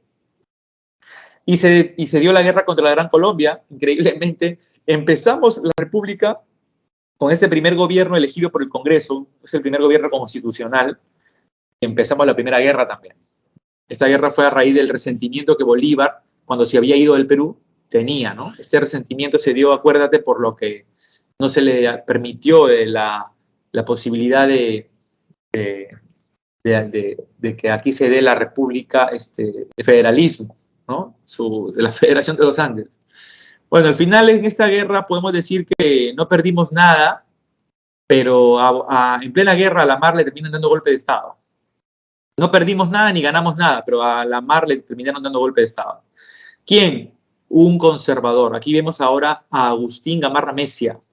Él es un militar conservador, tiene un pensamiento completamente diferente, ya está, conservador, autoritario. Se le da el golpe de Estado a la mar. Firmó el Tratado de la Rea-Gual para poner fin a la guerra contra la Gran Colombia, pero luego tuvo que firmar el Tratado Pando Noboa porque la Gran Colombia se partió en 3 países a raíz de la muerte de Bolívar. Justo Bolívar fallece ahí nomás en 1830 y se tuvo que partir en varios países ahora independientes, la Gran Colombia. Y ahora con ¿qué país de esos de la Gran Colombia teníamos el problema? Bueno, con Ecuador. Entonces el Pando Noboa es el firmado entre Perú y Ecuador. Hubo mucha oposición de los liberales, desde el Congreso principalmente, ¿ya? Tenemos a este importante sacerdote, congresista liberal, Francisco González Vigil, que se opuso a muchas medidas que aplicaba la Gamarra, ¿no? Al menos. Y también Gamarra tuvo intentos de golpe de Estado. Basadre contabilizó hasta 17 intentos de golpe de Estado contra Gamarra, ¿no? Pero Agustín Gamarra logró, pues, cuidar su gobierno. Fue el primer gobierno que acabó, miren, con 4 años exactos de gobierno. O sea, se gobernaba 4 años según la constitución que dio la mar, la de 1828. Okay. La mar no pudo gobernar, miren, solamente 2 años gobernó. Terminó con golpe de Estado, ¿no? Bueno, Gamarra acabó su gobierno, destacó mucho su primera dama, ¿no? La famosa Francisca Zubiaga, mujer de armas tomar, la famosa mariscala, como se le conoce. Y luego llega este señor, miren, Luis José de Orbegoso y Moncada. Liberal. Vamos a ver estos gobiernos, mira, liberal, conservador, liberal, y luego seguirá otro conservador. Miren, este señor liberal, Orbegoso, afrontó guerras civiles, principalmente contra los conservadores. Dice Franco Jesús, profesor, entonces, ¿quién sería el primer presidente del Perú sin considerar el protectorado? No, pues el protectorado no se puede considerar como un gobierno dentro de la República. Es el primer gobierno que se da en el Perú después de la independencia, pero está antes de la República. Ya, a tu respuesta sería el primer presidente del Perú es José de la Riva, Agüero y Sánchez Boquete. Pero Lamar es el primer presidente constitucional. Entonces, ¿cuál es la diferencia? Rivagüero es primer presidente porque llegó por golpe de Estado. No fue reconocido por el Congreso. Y no llegó mediante un proceso legal. Correcto. En cambio, Lamar sí llegó con todas las de la ley. Por eso Lamar es primer presidente constitucional. ¿Ya? Bueno, en esta guerra civil que se dio entre Orbegoso, miren, Orbegoso enfrentó a Bermúdez y también hubo una guerra entre Orbegoso y Salaverry también y Gamarra, ¿ya? ¿Qué pasa? Que Orbegoso termina, miren ustedes, recibiendo un golpe de Estado por parte de Salaverry. Salaverry fue presidente del Perú por un tiempo breve y es conocido como el presidente más joven del Perú, y llegó casi con 29 años, ¿ya? Pero luego es en el gobierno de Salaverry, un gobierno muy breve, donde nace el proyecto de unir Perú con Bolivia para formar la Confederación Perú-Boliviana. Y en ese proyecto es donde Santa Cruz, que propone el proyecto, Santa Cruz termina uniéndose con Orbegoso y ya es... A ver, este micro activado de alguien por ahí. A ver, por favor. Ahora vamos a silenciar a todos por acá. Ya. Alguien tenía su micro activado por ahí. Ya está. Muy bien. Y es en ese gobierno breve de Salaverry donde Santa Cruz termina aliándose con Orbegoso, ¿ya? Y es aquí donde Orbegoso derrotó a Salaverry con el apoyo de Santa Cruz, como ven, ¿no? Que era el presidente de Bolivia ya por ese entonces, prometiendo apoyarlo con la creación de la Confederación Perú-Boliviana. Miren, este proyecto de la Confederación Perú-Boliviana tiene el objetivo de integrar política y económicamente Bolivia con el sur andino, lograr la hegemonía comercial en el Pacífico Sur, desplazando a Chile. Como puedes ver aquí en el mapa, el Perú se dividiría en dos estados. Lo que está con rojo, el estado norperuano con capital en Lima, lo que está con verde, el estado sur peruano, con la capital en Arequipa, y finalmente el estado boliviano, con la capital en La Paz. El creador es Santa Cruz, pero en realidad él era peruano ya, pero ahora que Bolivia fue un país aparte, pasó a ser ahora, por haber nacido en La Paz, pasó a ser boliviano, obviamente. Pero Santa Cruz, hay que también decirlo, es liberal, y esta confederación es un proyecto de todos los liberales, ¿ya? Entonces, bien, la conformación de la confederación, mira, pactada por el apoyo de Bolivia a Orbegoso en esta guerra civil, se llega a legalizar en el Congreso de Tacna. Oficialmente nace en el año 1836. Andrés de Santa Cruz es nombrado protector de la confederación por 10 años. Plenipotenciario, que es poder demasiado grande el que tiene, y lo que se ve es un poder omnímodo, como que recae en el autoritarismo, por tanto poder que va a tener. Hay una constitución que legaliza la confederación, es la constitución del año 1837. ¿Cuál es la política más importante de Santa Cruz? La principal medida es no cobrar aranceles, la exoneración arancelaria en la política de puertos libres, que va a traer como objetivo atraer el comercio extranjero, principalmente inglés o británico. Estos cuatro puertos que van a ser libres son el puerto de, acá en Piura, Paita, acá en Lima, Callao, en Arica, el puerto de Arica, y en Bolivia, el puerto de Cobija. Esos 4 puertos, chicas y chicos, van a darle la posibilidad para que el comercio propiamente se constituya de una manera mucho más adecuada y genere básicamente la llegada de varios productos ingleses, ¿no? Eso va a generar mucha oposición de parte de los sectores conservadores acá en el Perú, para variar, ¿no? Como que típico la política del perro el hortelano, ¿no? Que no come ni deja comer, ¿no? Y por otra parte, hay otros países vecinos que van a estar bastante también aquí fastidiados, principalmente Argentina y Chile, porque la confederación estaba logrando ganar mercado. Me dice por acá, ya, esto ya respondí, ¿no?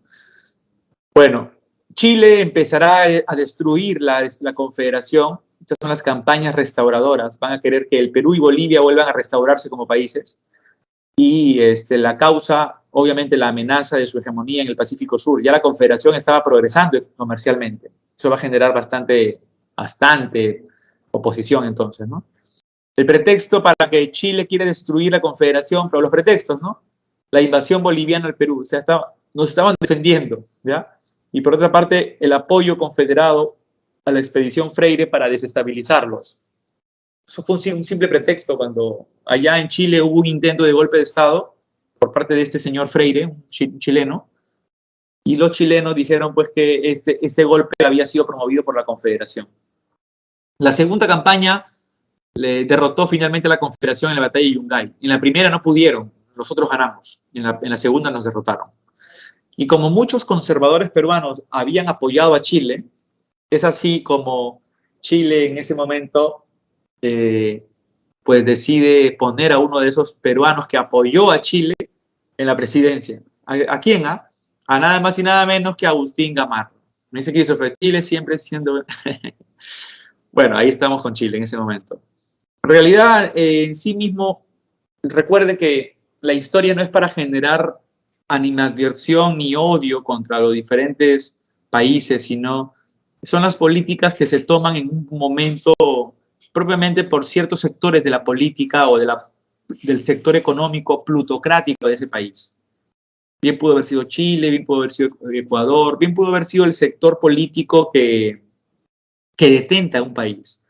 Porque más allá, recuerden ustedes que entre países hermanos, la población en general tiene un alto espíritu de querer forjar alianzas y bienestar entre los pueblos, ¿sí? Ahí ya no será nuestra amiga. Entonces nunca hay que generar xenofobia ni ningún tipo de odio que sea incoherente, sino hay que ser más bien críticos con los sectores políticos y plutocráticos propiamente, ¿no? y que, claro, pueden en cualquier momento manipular a la población bajo su conveniencia, como también lo han hecho en el Perú muchas veces, ¿no? En cualquier país, ¿ya? Bien, Gamarra inició su gobierno conocido como el gobierno restaurador, intentó restaurar la política peruana, ¿ya? Hubo tanta oposición que trasladó el Congreso a Huancayo, y es en Huancayo donde nace, miren, la Constitución de Huancayo, en Junín, una constitución sumamente conservadora, la Constitución de 1839. Esa constitución también se le llama la Constitución cuarentona, debido a que va a estar vigente durante toda la década de los años 1840. Durante su gobierno, Gamarra invadió, miren, Bolivia para, ¿sabes qué? ¿Cuál era el plan de Gamarra? Restaurar nuevamente la Confederación, pero bajo el liderazgo conservador ahora. Y termina muriendo, pues, ¿no? Fallece en la batalla de Ingavi. A partir de la muerte de Gamarra, se inicia un momento de crisis conocido como la anarquía militar, que va a ser este periodo que vemos entre estos años. Pero antes que muera Gamarra, entre estos 2 años, se inició, hay que recordar, la venta de guano. La venta de guano mediante el sistema de alquiler de las islas. A ese sistema también se le conoce como arriendo o arrendamiento. Se le alquiló las islas al comerciante limeño Francisco Quirós, ¿ya? Así es que el Perú no tuvo mucha ganancia en ese momento. Ahora bien, durante la etapa de la anarquía militar, ya sabemos que se inició a raíz de la muerte de Gamarra, el vacío de poder y las pugnas entre caudillos. Hubo una relativa estabilidad nada más, ¿sí? Manuel Vivanco en este momento dirigió el directorio, ya va a ser es el momento más estable, porque durante todos esos años, anarquía, es desgobierno, caos, golpe de Estado, van a haber varios presidentes en diferentes partes del Perú al mismo tiempo, pero la única relativa estabilidad fue en el año 1843, bajo el gobierno de este señor conservador, ¿no? Manuel Ignacio Vivanco, el directorio, el gobierno conservador y autoritario. Y Ramón Castilla termina dándole el golpe de Estado a Vivanco en la batalla de Carmen Alto, y aquí la anarquía termina mediante esta victoria, la revolución constitucionalista de Castilla. Castilla estabiliza las cosas y luego va a ser presidente del Perú durante la etapa de la prosperidad falaz, el primer presidente durante la etapa de la prosperidad falaz, ¿ya? Ahora, no te olvides que el primer presidente que empezó a vender guano, o durante el gobierno de qué presidente se empezó a vender guano, es durante el gobierno de Gamarra.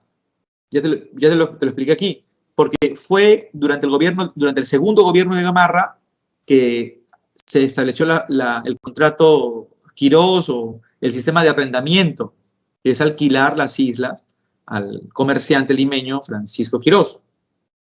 Pero va a ser durante el gobierno de Ramón Castilla que la prosperidad en sí se inicie gracias a que el Perú empezó a vender el guano bajo el sistema de básicamente las consignaciones, que significa que varios empresarios que tengan embarcaciones van a sacar el guano, venderlo a Europa y tener una ganancia, pero además el Perú va a ganar más, ¿ya? Esta etapa de la prosperidad falaz, miren, chicas y chicos, económicamente generó altos ingresos económicos para el Estado producto de la venta del guano. Ventajas: los bajos costos productivos, ya que solo había que sacar el guano de la isla, llevarlo al barco y trasladarlo, y la alta demanda externa de los países industrializados, principalmente Inglaterra, ¿no? Acuérdate que se estaba dando la revolución allá industrial y había alta demanda de alimentos en los diferentes territorios de Inglaterra, entonces había que fertilizar la tierra, ¿no? El guano era muy, muy importante para ello. Diversas formas de comercialización, ya te expliqué, el arrendamiento es el alquiler durante el gobierno de Gamarra, segundo gobierno de Gamarra. Ya las consignaciones empiezan con Castilla y el monopolio es la última etapa que se va a dar en la época de Balta, ¿ya? Y aquí te explico cómo fue el monopolio. No se generó una economía sostenible, lamentablemente. ¿En qué sentido, profe, que no hubo una economía sostenible? O sea que con las ganancias no se invirtió en generar industria en el Perú. No hubo industrialización, lamentablemente, ¿ya? A nivel de las características políticas, los altos niveles de corrupción, para variar. Acá, por ejemplo, tenemos esta caricatura que representa la corrupción más grande durante el gobierno de Rufino Echenique, ¿no? Y miren ustedes, qué mamada, ¿no? O sea, están prácticamente malgastando, despilfarrando los ingresos del guano metiéndoselos a los bolsillos, ¿no? Y el Perú representa aquí prácticamente las ubres de este animal, ¿no? Bueno, miren esto, chicas, chicos. El Estado se fortalece, de alguna forma, mayor presencia en provincias, anulando los poderes fácticos locales, porque había en diferentes provincias poderes de algunos hacendados que se va a ir eliminando gracias a la presencia del Estado. Socialmente está la inmigración asiática. Recuerden que se trajo mano de obra barata de los chinos culíes, y también la mano de obra, y también llegaron, está la migración europea por las políticas de algunos presidentes como Echenique mismo, que quería mejorar la raza, y por esa razón promovió la llegada de irlandeses, alemanes, ¿ya? Y eso genera también profundas brechas sociales en la etapa de la prosperidad falaz, ¿sí? Miren ese afiche de la venta del guano en Inglaterra. Bueno, miren, Ramón Castilla es el personaje más emblemático de la prosperidad falaz. Durante su gobierno está la ley de consolidación de la deuda interna, es decir, se le da dinero a los peruanos que habían prestado plata en las guerras de independencia con la época de San Martín y Bolívar. Después de 20 años se les está pagando esa deuda que para muchos peruanos ya habían perdido la esperanza, pero ya el Estado tenía dinero. Está el sistema de consignación de guano. El contrato Gibbs va a ser el contrato que le va a hacer ganar más dinero al Perú, con la empresa de Anthony Gibbs and Sons, una empresa inglesa de barcos que llega al Perú y saca cualquier cantidad de guano, y eso le da la posibilidad de ganar dinero al Perú. Se inició la inmigración de la población china, principalmente en las haciendas de la costa norte. Los chinos van a ser muy explotados de paso. Primero llegaron para ser trabajadores del guano, pero terminaron siendo ya después peones en las haciendas. El Perú forma su primer presupuesto nacional porque con el dinero del guano se puede destinar a qué sectores del Perú se va a llevar ese dinero, ¿no? Ya sea el sector educacional, obras públicas, compras de importantes artefactos como ferrocarriles, embarcaciones, etc. Dentro de las obras más importantes está el ferrocarril Lima-Callao y el barco de vapores Rímac, por ejemplo, ¿no? Dentro de la política educativa se estableció el reglamento de instrucción pública para darle educación gratuita a los niños en primaria. Está el debate también que se llevó a cabo sobre el derecho al voto de los analfabetos. Entonces, ¿podían participar en la política o no? Todo un debate entre los liberales y conservadores aquí, ¿no? Bueno, después Rufino Echenique siguió. José Rufino Echenique firmó el Tratado Herrera da Ponte Primeiro. Esto fue con Brasil, donde se le cedió mucho territorio a Brasil, demasiado territorio.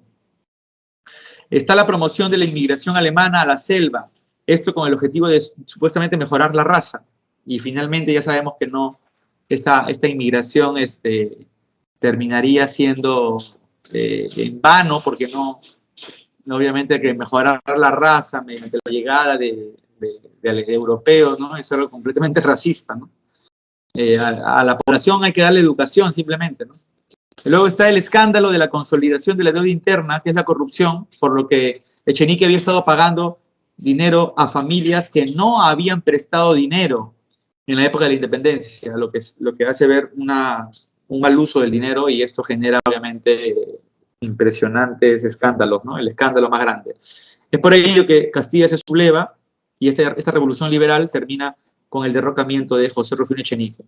Pero en la sublevación de Castilla, Castilla le propone a los indígenas y a los esclavos, que son los que lo van a respaldar, les propone en ese momento que va a eliminar el tributo para los indígenas y para los esclavos la esclavitud, si es que lo apoyan. Ya en el segundo gobierno de Castilla se ponen en marcha esas propuestas. También están las dos constituciones que se llegan a promulgar, la primera de corte liberal en el 56 y la segunda de corte moderada en el 60. ¿Por qué se eliminó esta, profe? Esta se eliminaría porque los conservadores se opusieron. Y la que hubo después ya no fue ni liberal ni conservadora, fue moderada, ¿no? Bueno, está también la guerra contra Ecuador. Mediante la firma del Tratado de Mapasingue se llegó a una paz para no perder territorio. Siempre con Ecuador ya habían problemas, disputas por razones del norte. Los consignatarios lograron organizarse mejor en la Sociedad Peruana de Consignatarios para establecer toda una serie de estatutos de ganancias y beneficios para ellos mismos en el comercio del guano. Y acá está la caricatura que hace alusión a la abolición del tributo indígena y la esclavitud que ya les conté durante la sublevación de Castilla o revolución liberal, ¿no? Bueno, chicas y chicos, durante esa etapa se va a dar la guerra contra España. Castilla ya había dejado la presidencia y llega un tal San Román, ¿no? Miguel de San Román. Pero San Román fallece por una cuestión cardíaca y lo reemplaza el primer vicepresidente, que es Peset. ¿Ya? Y es durante la época de Peset donde ya estalla la guerra contra España. Juan Antonio Peset, ¿no? ¿A raíz de qué se da? A ver, primero hay que entender este tema de la misión científica española. ¿Qué es eso? Un grupo de barcos españoles llegaron supuestamente para investigar temas de la naturaleza, temas, ¿no? Temas del investigación de conocimiento científico. Pero no eran en realidad barcos científicos, en realidad eran barcos militares que habían llegado con fines de tantear la posibilidad de poder tener el control sobre el Perú. ¿Ya? Llegarían a tomar las Islas Chincha, finalmente, y el presidente Peset tuvo que firmar un tratado vergonzoso, que es el Tratado Vivanco-Pareja. ¿Qué es ese tratado? Ese es un tratado donde el Perú tenía que entregarle a España 3 millones de toneladas de guano y encima pagarle la vieja deuda de la capitulación de Ayacucho. O sea, yo le conté, en la capitulación de Ayacucho, que ya hemos criticado, el Perú, aparte de dejar libre a muchos españoles realistas, pagarle el pasaje de regreso al virrey y a los que quisieran, el Perú se comprometía a pagar una deuda a España, deuda que no se había concretado, no se había pagado. Bueno, después de casi 50 años, España estaba exigiendo que esa deuda se pague. Y eso generó la respuesta en Arequipa del señor Mariano Ignacio Prado. Esta sublevación obviamente se va a dar contra España, pero principalmente contra el presidente Juan Peset. Y es por ello que es Ignacio Prado el que le declara la guerra a España. Entonces, ¿cuáles son las verdaderas causas de España? El neocolonialismo. Acuérdate que por esa época, en pleno siglo XIX, Europa vivía bajo la etapa, ¿no?, ya de la segunda revolución industrial, y ya estaban todo apuntaba a querer nuevamente tener colonias en diferentes lugares de diferentes estados europeos, ¿no? A eso se le llamaba neocolonialismo. Otra causa importante son los beneficios económicos que el guano generaba. Entonces España quería eso. Después estaba la deuda contraída por la capitulación de Ayacucho que España quería retomar, ¿ya? Y el pretexto para que España haga todo este escándalo de querer al Perú reclamarle todo esto fue el incidente en la hacienda de Talambo. Profe, ¿cuál fue ese incidente? Talambo es una hacienda que está en Chiclayo, allá en el departamento de Lambayeque. Y los españoles se habían enterado que en esa hacienda un español peón, trabajador de la hacienda, había muerto en una huelga que hubo. Entonces el español que falleció fue el pretexto para que los barcos españoles que estaban acá, ¿no?, con la farsa de que eran barcos científicos, ¿no?, reclamaran ante el gobierno de Peset. Y es ahí donde al final exigen todo esto y el presidente Peset termina firmándoles el Tratado Vivanco-Pareja. Bueno, con la sublevación de Ignacio Prado, se le declara la guerra a España, Peset termina huyendo del Perú y se logra al final, forjar la alianza de 4 países de América, la cuádruple alianza, que es Ecuador, Perú, Bolivia y Chile, contra España, ¿no? El primer combate que se dio fue el combate de Aptao, donde el Perú ganó, ¿ya? Y Chile había aprovechado para robarle a España un barco, la Covadonga. Y la respuesta de España fue fuerte, ¿no? Terminaron bombardeando el puerto de Valparaíso. Lo dejaron hecho añicos con más de 2.300 bombazos, cañonazos, ¿no? Pero finalmente el triunfo se dio en el combate 2 de mayo. El Perú logró la victoria en este combate, por lo que a la guerra con España también se le conoce como la guerra por la segunda independencia, ¿no? O la lucha por la segunda independencia también, ¿no? El Perú ya obviamente era independiente, pero algunos creen que verdaderamente ya desde este momento el Perú limitó todo afán de España de querer aprovecharse y querer tomar nuevamente territorio peruano. Se iniciaba el gobierno de Mariano Ignacio Prado en medio de una crisis. Te cuento, ¿por qué? El precio del guano había caído en Europa y estaba siendo reemplazado por un nuevo fertilizante, que es el salitre. Pero además, el Perú había quedado endeudado en esta guerra. Entonces, la crisis económica tras la guerra contra España. La oposición conservadora a las medidas liberales y el intento que hizo Prado por cambiar la Constitución también hizo que lo sacaran de la presidencia. La constitución que seguía vigente era la de Castilla, la de 1860, ¿ya? Luego entra el señor José Balta en elecciones, otro militar, y es aquí en donde con Balta la situación está tan crítica que se decide establecer la última forma de venta de guano. Mediante el contrato Dreyfus se estableció el monopolio del guano que perjudicaría a la plutocracia guanera. A ver, antes de hablar del primer punto, esto justamente del monopolio es importante. Es la última forma de venta de guano que hay en la prosperidad falaz. Los que quedarían fuera del negocio del guano serían todos los criollos empresarios que tengan barcos. Ahora la única empresa encargada de poder sacar guano del Perú y con la que el Perú contrajo un contrato es con la empresa del señor Augusto Dreyfus, una empresa judío-francesa, y es un monopolio el que se está haciendo. Eso le va a generar al Perú muchos ingresos. Por ese entonces, un empresario norteamericano, el señor Henry Mays, propone hacer un plan de unir al Perú con líneas férreas, el plan ferroviario, que como ya te conté la semana pasada, era en función de los kilómetros de vías férreas, como se entendía que un país tendría mayor desarrollo. ¿Sí? El Perú intentaba entrar en esa órbita y sería muy ambicioso el plan de Henry Mays, por lo que lo llamarían el Pizarro yanqui, no el Pizarro español que nos conquistó de manera violenta con las armas, sino el Pizarro norteamericano que nos conquistó con ideas, y con ideas de grandes proyectos como este, ¿no? Bueno, los perjudicados del contrato Dreyfus fueron los consignatarios que se quedaron sin chamba. Ellos decidieron ahora formar un partido político. Fundaron el primer partido de la historia peruana, el Partido Civil, ¿ya? Venciendo en elecciones y ganando el líder del Partido Civil, que es Manuel Pardo y Lavalle. Pero cuando Manuel Pardo y Lavalle es presidente ahora, los militares no quieren que exista un gobierno donde los que gobiernan sean civiles y no militares, ¿no? Es por eso que se van a sublevar 4 hermanos que son miembros del ejército, del alto ejército, y son los hermanos Gutiérrez, ¿ya? Ojo, tú dirás, profesor, ¿este es el primer partido político de la historia? Y bueno, la respuesta es sí. Y tú te preguntarás, pero profesor, ¿por qué no hubo un partido político desde que nació la República? Bueno, la respuesta es simple.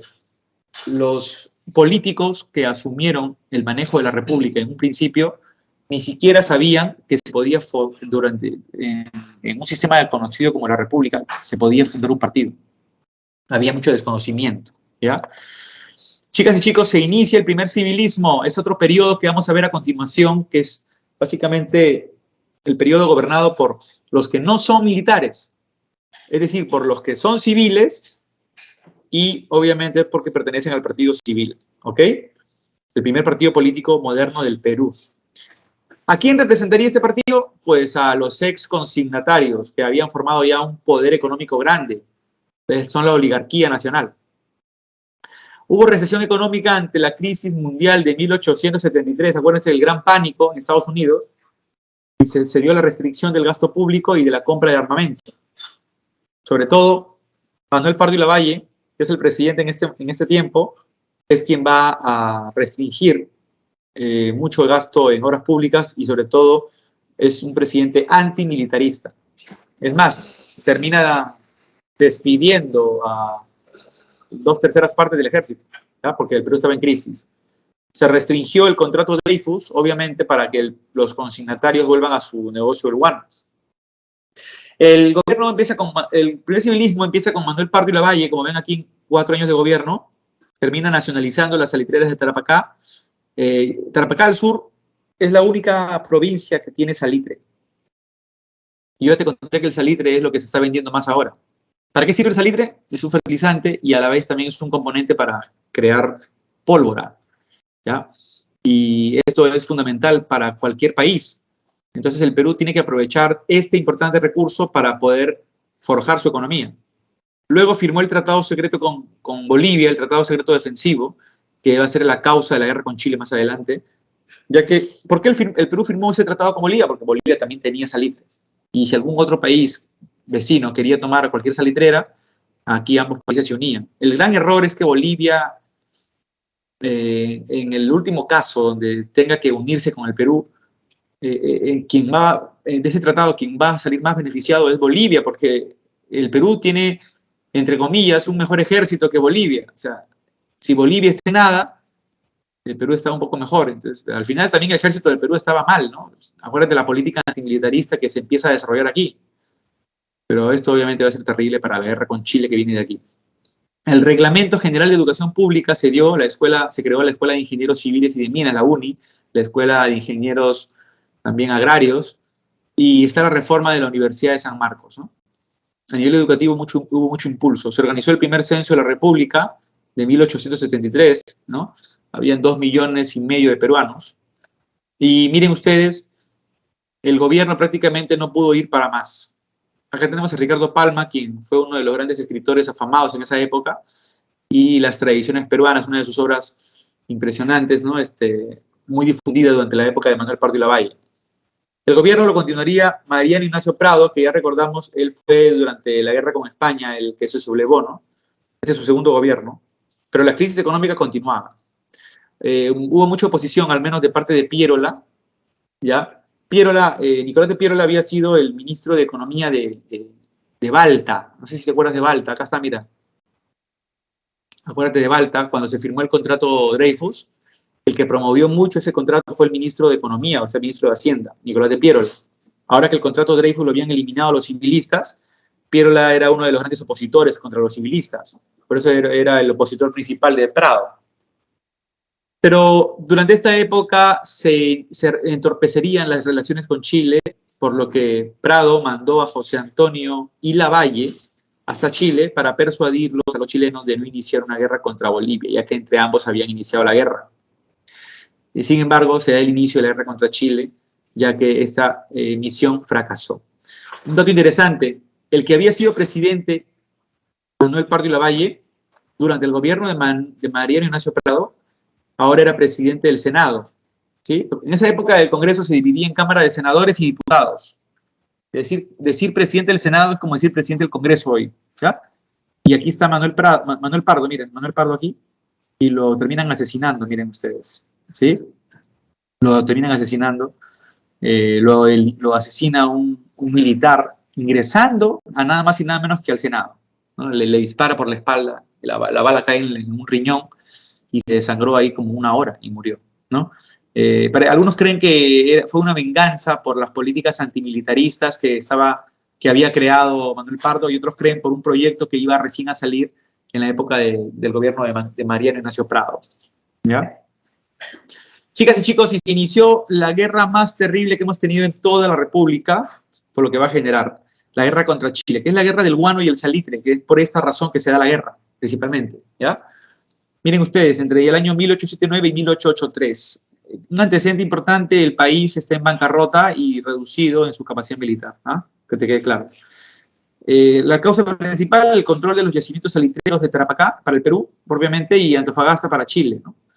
Para Bolivia, perdón. Entonces, ambos territorios tienen salitre, Perú y Bolivia, o sea, Tarapacá y Antofagasta. Esa es la causa principal. Tensiones políticas entre Bolivia y Chile. Mira, si ves el mapa, Bolivia tenía salida al mar, Chile está acá al sur, el Perú no limitaba con Chile, sino con Bolivia, y aquí entre Chile y Bolivia siempre había un problema de tensión limítrofe, por eso es una causa importante. Dentro de los pretextos está que Bolivia alza en 10 centavos el impuesto por quintal de salitre extraído, o sea, por cada 50 kilos de salitre que Chile saque de aquí, Bolivia le dice, págame 10 centavos. Es un impuesto ridículo, mediocre, ¿no? Miserable. Pero Chile no quiere pagarle a Bolivia porque se había firmado un tratado previo, donde por 25 años Chile se comprometía a sacar salitre sin pagar nada. Ahora ustedes dirán, sí, pero ese tratado es un tratado nefasto para Bolivia. Posiblemente, pero ya el tratado era un tratado y estaba firmado. Cuando hubo un cambio de presidencia en Bolivia, el nuevo presidente de Bolivia, Hilarión Daza, le quiere cobrar a Chile y Chile se niega. Y ese va a ser un pretexto. El otro tema es que el Perú había firmado el Tratado Secreto de Mutua Defensa con Bolivia, que va a terminar también siendo un pretexto importante, ¿no? Y esto generaría, obviamente, la guerra. Ahora, las acciones iniciales, chicos, chicas. Chile invadió militarmente Bolivia, ¿sí? Y es que, ¿qué pasa? Que Bolivia amenaza a Chile de que si no le paga los 10 centavos, las empresas chilenas que están aquí van a terminar siendo expulsadas. Entonces Chile, para proteger sus intereses, manda a sus fuerzas militares, protege las empresas chilenas que están en Bolivia, y Bolivia, al ver que han invadido su suelo, decide pues darle un ultimátum. Entonces, es ahí donde Chile no hace caso, y es por eso que Bolivia le termina declarando la guerra a Chile, y Chile le declara la guerra a Bolivia. Es así, ¿no? Por otra parte, de parte del Perú, ya sabemos que la misión del señor José Antonio y Lavalle era ir del Perú hasta Chile para persuadir a los chilenos de que se calmen en esta guerra. Y es ahí donde el presidente, pues, Aníbal Pinto, que lo ven aquí en imagen, le reclama a nuestro canciller, a nuestro diplomático, José Antonio y Lavalle, diciéndole por qué razón el Perú ha firmado un tratado secreto. Lo peor era que nuestro diplomático estaba totalmente en otra, no sabía qué tratado, ¿no? No sabía qué tipo de tratado se había firmado ni nada. Era un tipo que estaba totalmente desactualizado. Y es ahí en donde le dice, ¿no? Le exige que vaya acá al Perú, regrese y le diga al Congreso que elimine ese tratado para que el Perú no termine apoyando a Bolivia en esa guerra. El Perú empezó a debatir si es que el tratado era convincente o no eliminarlo, porque si es que lo eliminábamos, cabía la posibilidad de que Bolivia se una con Chile y hagan una estrategia. Chile le termine dando a Bolivia toda esta zona y Chile se agarre esta zona. Entonces ahí había un temor. Entonces el Perú debatía y debatía si se eliminaba o no, y al final Chile es que nos termina declarando la guerra el 5 de abril de 1879. Esta guerra tuvo varias campañas. Por ejemplo, todo empezó en el mar porque, si ven en el mapa aquí, por favor, el país que logre ganar el océano puede desembarcar donde le plazca. Y es el océano, por esa razón, el lugar inicialmente donde todo se va a pelear. Algunos le llaman la Guerra del Pacífico porque todo se inició en el Pacífico. Pero hay que decir, esta etapa de la guerra en el mar solo va a durar 6 meses. ¿Ya? En realidad el resto de la guerra fue en tierra, pero bueno. Por esa razón te comento, también se le llama la Guerra del Pacífico, ¿no? Ahora, el objetivo era el dominio de las líneas de transporte, pues, ¿no? Justamente por eso la fase naval o marítima, campaña marítima o naval. Miguel Grau va a ser nuestro líder, básicamente. Todo empieza en el combate de Iquique. Aquí nuestros barcos, la Independencia, nuestro barco blindado y el Huáscar van a hacer su presentación, pero lamentablemente perdimos la Independencia y el Huáscar quedó solo. Periodo al que se le conoce como las correrías del Huáscar. Un periodo donde el Huáscar casi prácticamente 6 meses estuvo después del combate de Iquique, cuando venció a la Covadonga, liderada, capitaneada por Arturo Prat. El Huáscar prácticamente fue el único barco peruano que se enfrentó a toda la flota naval chilena. Y en pequeñas incursiones, lograba hacer pequeñas incursiones a puertos chilenos y robar incluso embarcaciones, municiones, y dejar como en un hazmerreír a los chilenos, ¿no? Hasta que en el combate de Angamos, el 8 de octubre, se da la captura del Huáscar y muere Grau, ¿no? Es ahí en donde la fase marítima Chile la termina ganando. Y recién se puede iniciar todo en tierra. Chile ya domina el mar a partir de ese momento. Se inicia la campaña terrestre en el sur, con la campaña de Tarapacá, donde el Perú termina siendo derrotado en el puerto de Pisagua y en la batalla de San Francisco.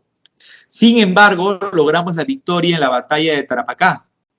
Esa fue nuestra victoria, pero hay que decirlo, no pudimos retener Tarapacá porque como Chile dominaba el mar, Chile seguía mandando desde el sur más transportes marítimos con soldados que obviamente iban a lograr sí o sí tomar el territorio. Por eso nosotros tuvimos que retirarnos. Las tropas peruanas se retiraron. La política interna en el Perú era terrible porque Pierola estaba dándole golpe de Estado a Mariano Ignacio Prado, quien había viajado a Europa con el pretexto de comprar armamento y la acción que era tomada de manera cobarde y esto, ¿no?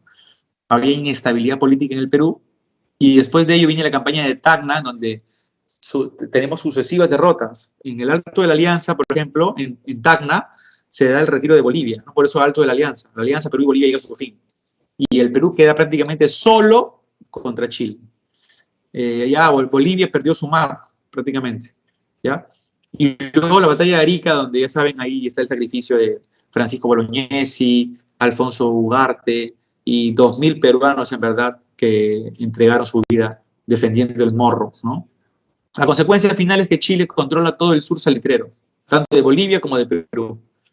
Luego Chile amenaza al Perú para tener el control de acá de Lima. Está el fracaso de las negociaciones de paz y Lima empieza a ser tomada mediante las incursiones de Chile, primero en las batallas de San Juan, en Chorrillos y Miraflores, y el gobierno de Piérola llega a su fin. Piérola se va a la sierra y este señor toma el control, Francisco García Calderón. Lamentablemente Chile, como tuvo el control de Lima, García Calderón se tuvo que trasladar a la zona libre de chilenos que estaba en la zona de Magdalena, y es ahí donde está el gobierno de la Magdalena, ¿no? Durante ese momento en el que todo se veía perdido, este señor Andrés Avelino Cáceres, ¿no?, decide iniciar la resistencia nacional o campaña de la Breña, cuyo escenario sería la Sierra Central, líder Máximo Cáceres, el Brujo de los Andes, con el apoyo de tropas montoneras, o sea, campesinos, y empezó a vencer en pequeñas batallas, Sangrar, Pucará, Marcavalle, Concepción. En la zona del norte, Lorenzo Iglesias venció en la batalla de San Pablo, pero lamentablemente Miguel Iglesias, el hacendado Miguel Iglesias y militar, iniciaría las negociaciones de paz mediante la firma del manifiesto de Montán. Después de eso, Cáceres va a ser derrotado en la batalla de Huamachuco, y al parecer lo que había hecho Miguel Iglesias era representar a todos los hacendados y oligarcas que temían que los campesinos que lideraba Cáceres pudieran hacer no solamente una gran victoria contra los chilenos, sino también contra los mismos peruanos que lideraban la clase alta, porque se estaba dando una especie de revolución aquí con ello, ¿no? Se podía dar una revolución. Así que mejor, para calmar las cosas, ya no importa perder el sur, no importa perder territorios, lo importante es que ellos no pierdan sus riquezas, ¿no? Esa fue la principal causa de la derrota, la falta de unión de los peruanos, ¿no?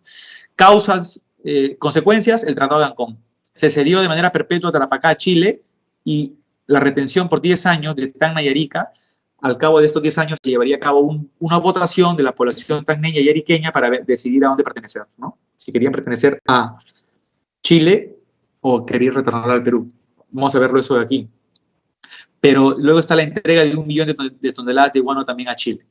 A nivel económico, consecuencias, la infraestructura destruida, paralización productiva, la pérdida de los ingresos del salitre al pasar a manos chilenas. Consecuencias sociales, se exacerbaron los conflictos entre propietarios, trabajadores y campesinos, por la tradición que muchos ven en lo que hizo Miguel Iglesias, ¿no? Y a nivel político, se fortaleció el caudillismo militar. ¿Qué es eso, profe? El nacimiento del segundo militarismo. Este es un momento en donde está la crisis del partido civil, nuevamente retornan los militares y van a surgir más partidos políticos, como el partido, por ejemplo, de Cáceres, el Partido Constitucional, el Partido Demócrata, que es de Piérola, el Partido Unión Nacional, de Manuel González Prada.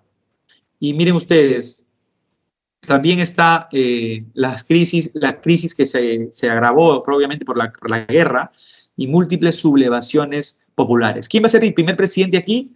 El que firmó el manifiesto de Montán, Miguel Iglesias. Se abrieron instituciones culturales, como vamos a decir, la Biblioteca Nacional, que fue tomada por Chile en su época, la Universidad de San Marcos, que fue saqueada, el Colegio Guadalupe, que estaba destruido.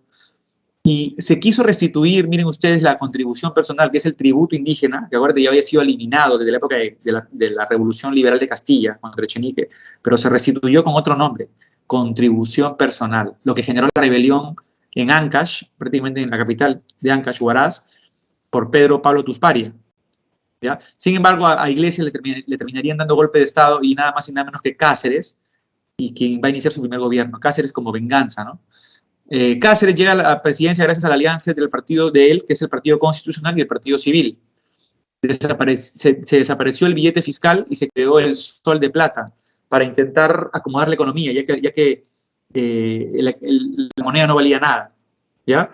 Se firmó el contrato Grace, que fue lo más criticado, donde para cancelar la deuda externa se le da a los ingleses a cambio concesiones prácticamente de todo. Pero no es exactamente al gobierno inglés, sino a los empresarios que conforman el comité de los tenedores de bonos ingleses, o sea, los bondholders, o tenedores de bonos ingleses. Es un grupo de industriales muy poderosos. Y dentro de lo que llegaron a controlar fue prácticamente nuestro guano, se les entregaron minas, haciendas, petróleo, y lo más terrible, los ferrocarriles por 66 años, para que sean administrados por esta empresa llamada la Peruvian Corporation, desde Londres, Inglaterra. Luego Cáceres creó las juntas departamentales para intentar ver la situación económica de las provincias que estaban muy mal, en debacle. Y también se firmó el Tratado García Herrera con Ecuador en 1890. La situación continuó mal, a pesar de que el Perú había firmado el contrato Grace, y miren ustedes, acá están los puntos más importantes: los ferrocarriles por 66 años, 3 millones de toneladas de guano, 2 millones de hectáreas de tierra en selva, la libre navegación por el lago Titicaca, 33 años donde se pagaban 80.000 libras esterlinas en cada año también para los ingleses, para los tenedores de bonos, y como consecuencia se acentuaría la dependencia al capital inglés y llegarían nuevas inversiones. Chicas, chicos, el gobierno que continuó aquí nomás fue el gobierno de Morales Bermúdez, otro militar, quien durante esos años se generarían problemas con Chile a raíz de que se cumplían los 10 años del Tratado de Ancón y se tenía que dar el plebiscito, o sea, la votación de tacneños y ariqueños, que nunca se dio. Lo que se veía más bien en Chile era que Chile quería chilenizar Tacna y Arica con las costumbres de todo lo que se enseña en Chile, aplicarlo en Tacna y Arica para que la población se vuelva chilena. Luego se promulgó la ley de habeas corpus, importante de su gobierno, para la protección jurídica de cada ciudadano en el Perú. Se concluyó la construcción del ferrocarril central, que se había empezado a construir en la época de Balta, y él murió de un problema intestinal en el año 1894. Cáceres ahí nomás tomó el poder, y este gobierno corto de Cáceres, que fue visto de manera fraudulenta, un gobierno prácticamente corrupto ya, fue interrumpido por una coalición nacional donde está liderado, acá lo ven, al califa Nicolás de Piérola, quien es el máximo líder del Partido Civil y Demócrata. O sea, ambos partidos se unieron, ¿ya? Y el líder era él, ¿no? Él era el líder de la coalición nacional, ¿ya? Quien terminó derrotando a Cáceres en esta guerra civil. A partir de ese momento empieza el gobierno de Piérola, que es el segundo gobierno en realidad, y es un gobierno de transición entre lo que acabamos de narrar, que es el segundo militarismo o reconstrucción nacional, y lo que va a empezar después, que es la república aristocrática. Este gobierno de Piérola es un gobierno que sentó las bases de la república aristocrática, ¿ya? Dentro de las obras, chequéate estas obras aquí, tómale un screenshot, por favor, para que no se pase la hora a esto, y la otra semana, cuando iniciemos el siglo XX, vamos a hablar acerca de estas bases. Si tienen alguna duda ustedes sobre algún punto de este segundo gobierno de Piérola, me lo comentan para poder hacer todo un análisis breve, ¿ya? Porque en general lo que tienen que entender es que sentó las bases de lo que va a ser este periodo. El último tema de hoy, que es demasiado ya, la república aristocrática, un gobierno donde los oligarcas vuelven a tomar el control del poder gracias al partido civil, ¿sí? Tomen un screenshot a esto, chicas y chicos, porque son las 12 y tienen 10 minutitos ahorita para que puedan descansar, ¿ya?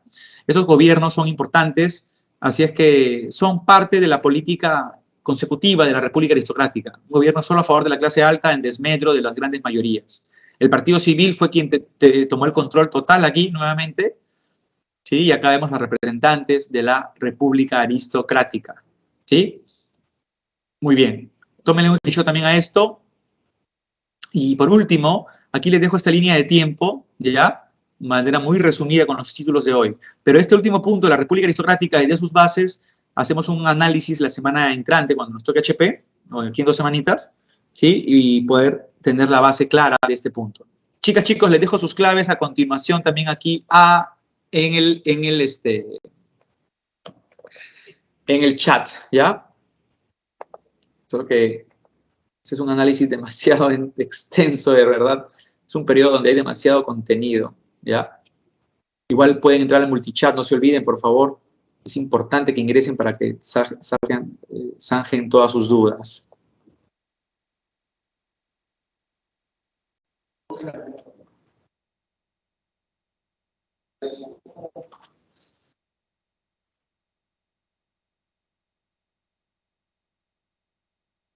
A ver, y la última por aquí.